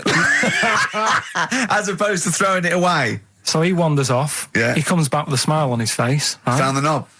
So the mum and dad are like, what are you smiling about? He said, "You're not going to believe this. Baby's just been born. It's got 2. Right? You can have one of them." And they did a little operation. Where did you get this information from? That's in a book. What book? Is it the same as the book that you carry round with you? No. With the woman with 3 legs, the juggler with 9 arms, and the bloke who found shagging a chicken under a rock? Is it in that book? Weird though, isn't it? Well, it's not true. It is true. What, in the same hospital, there was a baby born without a knob. Luckily, Carl. It happened. You swear to God you're not making The it up. doctor came back smiling because you won't believe it. There's a baby there with an excess of a knob. It happened, honestly. I'm not. All these things are not made up. The educating stuff. That's why I do it, isn't it? Teaching you stuff. Always teaching you stuff. Fair enough. All right, if anyone can confirm the baby with no knob, they're going to confirm it because they're going to go to the same dubious website that Karl got it from. I always try to be level-headed and reasonable in these situations. And it's always Guatemala or Mexico. Rodriguez was born without a knob. Luckily, baby next door was one 2 knobs. What a load of shite. Play a record. There's still more to come. Oh, I'm looking forward to it. Was it Nelly? Nelly dead. It nearly died. It nearly died. Bones, Radiohead off the Benz album. Mm-hmm. I mean, might be my favourite album of all time. You said it before, yeah. I can't say I've ever really got into it. I remember when it came out, it was just so ubiquitous everywhere. I never really bothered listening to it. I can still listen to it every day. Mm-hmm. I mean, that might be sad, I don't know. But it's a fantastic album. Yeah. On XFM 104.9, just practicing for when we talk about music. Talk more about music than maybe monkeys and people born without knobs, baby. Karl, any other thoughts? Well, I'm not going to tell you any more educating stuff yet. You're going to tease me with that, are you? Leave you with it nearly died and get a load of this court case, right? But I want you thinking about... Yeah, thinking about it, just getting my juices ready. Think about that. Yeah, like an aperitif, sure. But I've just educated you. Yeah. Right? And I watched The Office Christmas stuff on last Sunday. Do you enjoy it? I think it was good. Good. I think it was good. Thank you very much. It was up there with one of my favourites. The second one was good. Yeah, okay. Your second one, there's more the paybacks in the second one. The first one's more set up. Yeah. So, I'd have thought people would like the second one more. Yeah. So that's nice. That's a nice critique. Thank you, Karl. But there was something in it you did about cavemen. Cavemen? You said something about... it was a fact about caveman, and you sort of only half did it. You didn't give the full information, like... What? Like I do in that. You just... Where was it? What bit was it? It was the bit when you were talking about getting a woman, I think, or you were talking about breasts or... Oh, the one when I said the reason women have cleavage is it reminds men of buttocks because when we were cavemen we used to do you from behind. Yeah. Yeah, at the blind date, yeah. Is that a joke or...? Well, I was hoping it was funny. We would... Oh, you mean... no, I don't know. Yeah, I think I did... I think cleavage is meant to represent, in a sort of Desmond Morris pop sort of anthropology type way, I think I've seen that before, that cleavage represents buttocks. And I imagine, cavemen probably did do it from behind. I don't know what you want to know, Karl, really. It's in a sitcom. It wasn't a documentary. It looked like one. Yeah. Brilliantly directed to look like one, I'll give you that. No, but what you're saying, so blokes like... Yeah, I think cleavage is represented like buttocks because obviously buttocks were much more of a sexual organ, evolutionary speaking. Breasts were to actually bring up to suckle young, but and were a sign of sexual maturity, so you're ready to mate. But whereas... Karl, I'm not an anthropologist, mate. I'm struggling here. What do you need to know? But I imagine that the cleavage reminds you of an arse. Right, well, if it's all about arse, why don't gays like a little bit of tit? No, do you know what I mean? You've done me! So the question put to us today on XFM 104.9, please call me that, is if it's all about arse, then why don't gays like a little bit of tit? I was worried if it's all about arse, why don't gays like tit? If it's all about arse, why don't gays like tits? Just call in with your... Thanks very much for tuning in. This is in children's TV. If it's all about arse, why don't gays like tit? It's soon been an hour and a quarter before we got round to gays, so it's good to see they've made an appearance. If it's all about arse, why don't gays like a bit of tit? Is the question. What a brilliant question. Well, if you're an anthropologist or a psychologist, a doctor, a gay, please call in. If it's all about arse, this is the question. I'm not convinced by this whole...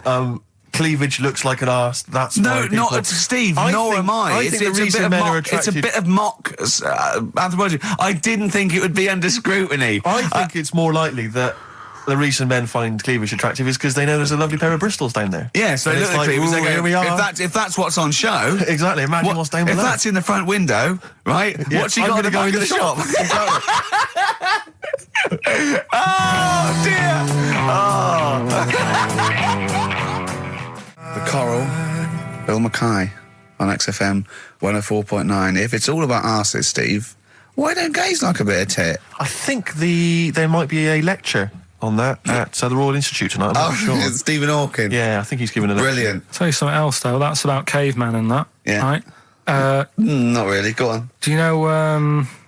I love the idea of a little gay fella. He's pulled a bird. All he's done is focused on the cleavage, and he's gone, that's a lovely arse, right? He's got a bat. Right, pulls the dress down. No! Where's the arse? I've been gone. There's boobs! Boobs! I hate they're my worst! No! Right, sorry, Karl. cavemen and that. Yeah. Back to it. Doesn't drop a beat, does he? Do you know, like, when you get a bit scared and, Yeah. and the hairs on your back and that sort of go up? Well, I haven't got a particularly hairy back, but go on. No, but on your neck or whatever, yeah. Yeah. On your head. Do you know... Not in your case, but sure. Do you know where that comes from? Do you know why that happens? Why it happens? Yeah. To look more fierce. Yeah. Probably residue of like the erectile tissue would make you look apes, and that would make you look slightly bigger, your outline bigger. Is that it? Is that the answer? Yeah, just cavemen in front of dinosaurs and that. They sort of went, oh. And then... Well, it wasn't cavemen in front of dinosaurs, was it? Cavemen weren't alive when dinosaurs were alive. There was a couple knocking about. Right, okay, fair enough. There was a crossover point, surely. Not dinosaurs like you're 250 thinking of. million. Was the probably the Ice Age. There were still big reptiles. I think it's fairly common knowledge that the dinosaurs did not exist. Well, who gave the dinosaurs the name? Well, no. Well, no. Who gave the dinosaurs the names?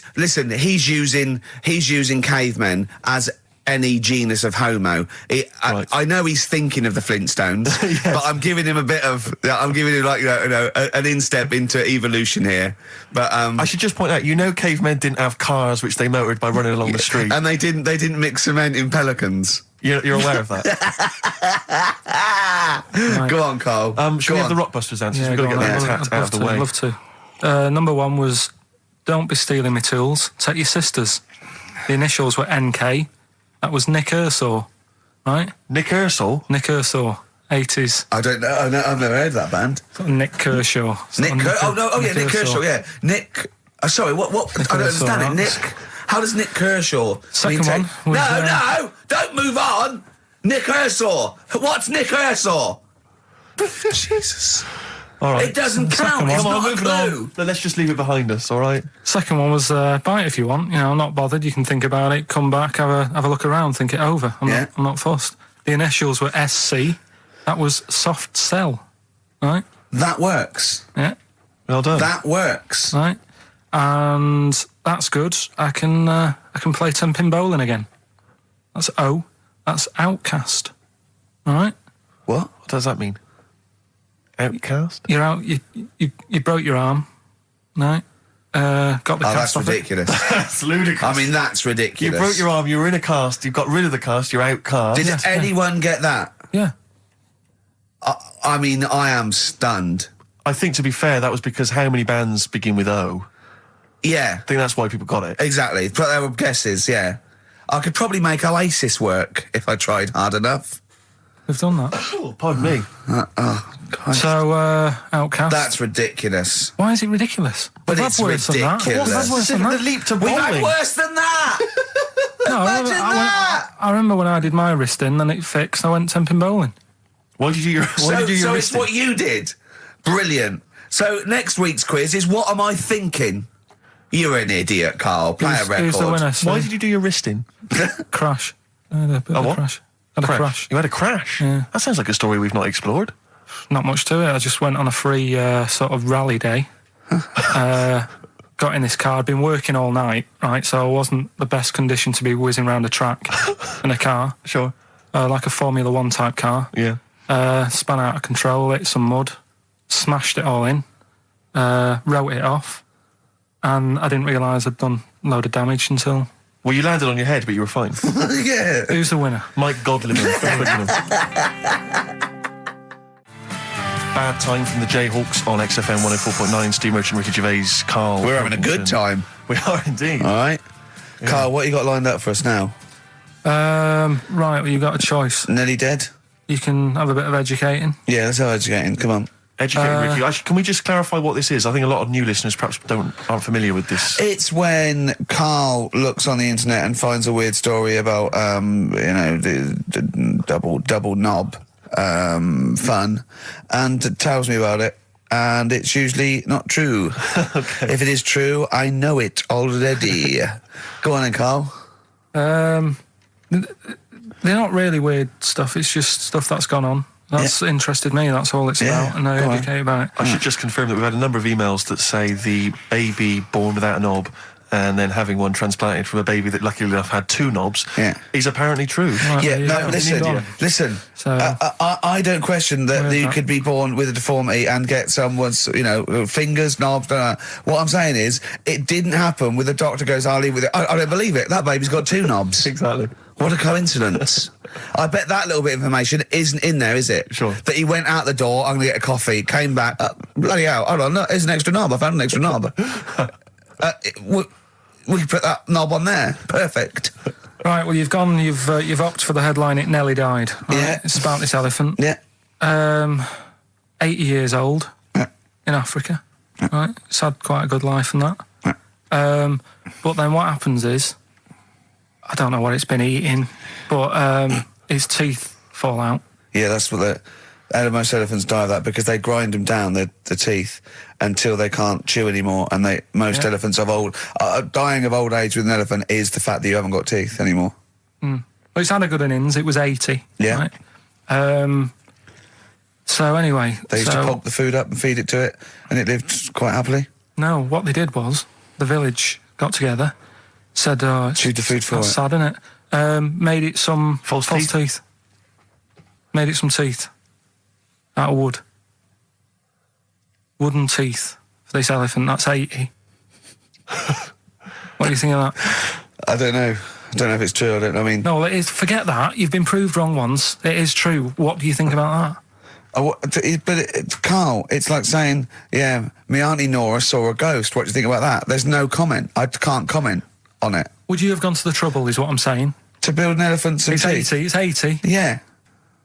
With all the problems Africa's got and that, and they're messing about making teeth for an elephant. What problems have Africa got? Well, there's not enough food to go around, so if an elephant's dead, that's a bit more food left. Do you know what I mean? Why? Yeah, but you're assuming this is in the middle of a village where there was famine and starvation. It might have been South Africa, Kenya. No. You don't know. It's not all Ethiopia. If it was a busy city, people in the village wouldn't have time to be messing about with making teeth and that, would they? It was a little village. Little village. Yeah. And the local elephant. The local elephant?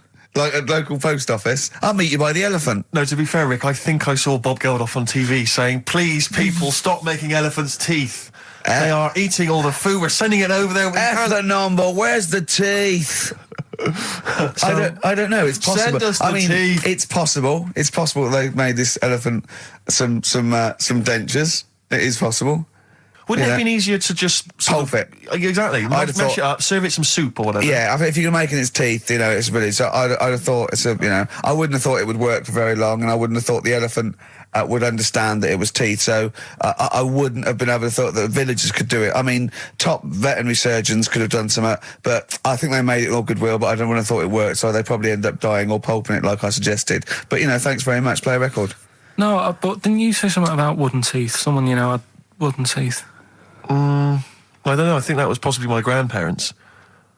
They had wooden teeth. Yeah. Well, I don't know if it was wooden. I think the palate was wood, and then the teeth were as you would normally expect. That's like from the 16th century, though, isn't it? Well, it was the 1940s. They used to hammer them in without anaesthetic. Really? Yeah. Just put into the roots. It wouldn't. Oh God. That's a rubbish time, isn't it? To live.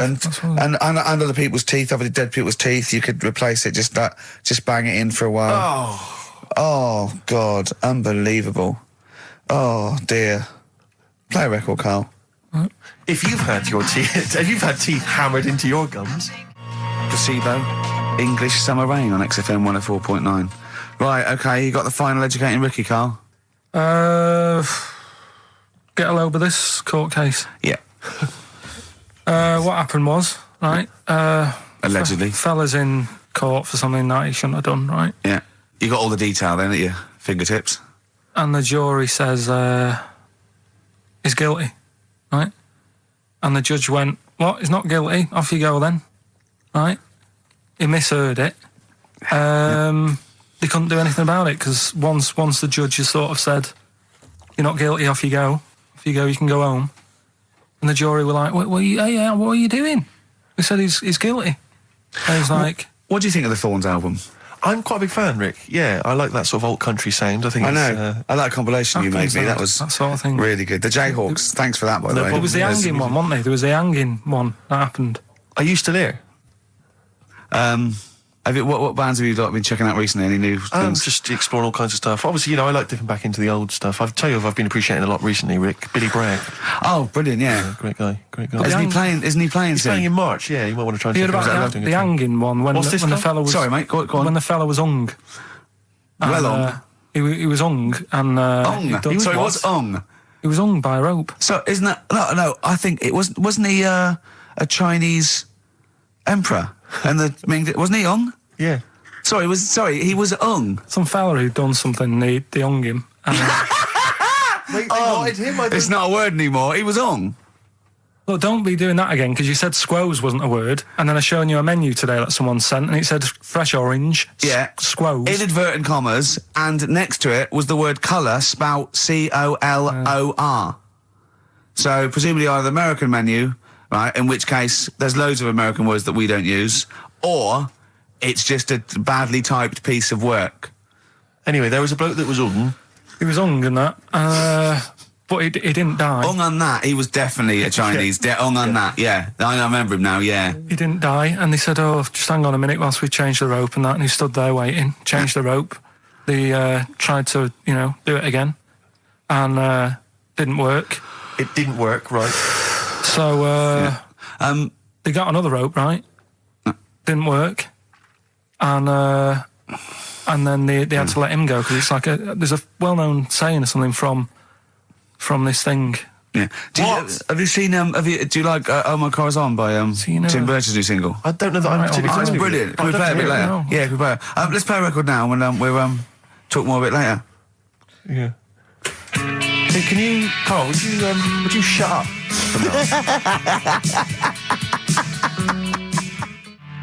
Oh My Car's On, Tim Burgess, brilliant. XFM 104.9. Right. Well, we're running out of time here. Yeah. We had Karl in a little film, but I think we've only got time for Monkey News, Yeah. What are you thinking, Karl? Yeah, if you want to do that. Yeah, let's do Monkey News. All right. Play the jingle. Oh, chimpanzee that Monkey News. Right, there's this monkey, right? Oh, yeah. I think his name was number 6 or number 7 or something, right? In this lab, right? Yeah. And anyway, it's in there with the rabbits and little mice and stuff like that. And The rabbit smoking. the nurse, right? The nurse, not the nurse, the woman who works in the lab. What would you call her? Is that a nurse? Depends. What depends what her job was. If she was a lab assistant, you call her a lab assistant. All right. I mean, they probably call her by her name. All right, lab assistant, right? Kirsty. So she's, I think it's probably Kirsty. Right, Kirsty Morris. well, she's in there, right? Yeah. And she don't work with many people and that. She's mainly on her own with, just putting lipstick on rabbits and stuff like that, right? Chimp fancies her. So, Chimp fancy her. He's putting on lipstick. Chimp fancies her because she's got hairy legs. He gets pally, right, with this woman. Yeah. Because, it gets to a point when she sees him every day. It's the way he sort of tries to string out like it's a narrative love story. Did the chimp put its hand out and grabbed her, and then you thinking that he made a move on her? So Right, come on, he's let him allowed tell out. the He's story. allowed out. Oh, the it's not a cage. story, is it? He's allowed out the cage and what have you every day. So he's wandering about, and as time goes on, he's watching what she's doing more and more. Right. So he notices like the code on the door, right? Because whatever 247 or whatever. Yeah. He goes, right, I've clocked that. I've got Yeah. that. I'll remember that. Right. And then he goes, right, there's a lot of Definitely lipstick and knocking about a lot of makeup. Right, okay. No, there's no way. Finish. No, because So- Steve, you know what's going to happen. Let him finish. I know what's going to happen. So he's there. It's ridiculous. And he's going, well, if it's there, you know what I mean? So while she's messing about with the rabbit, he gets there, he's in front of the mirror, putting a little bit of lippy on. Right? You are a man! No! I can't. It's gone too far. little bit of a- No, it's gone too far, Steve. Right, Your mic's off, Rick. He's finishing Right. the story. So- Turn mine off as well. It's gone too far. Turn them off. Just let him finish. Right, so the thing is, right, it's this monkey wandering about. It's got lipstick, it's got mascara on, it's looking pretty I good. didn't mention the mascara. It's looking all right, right? So it knows the code on the door, 247, right? So when she's sort of messing about with the rabbit, right, he goes, right, here's my chance.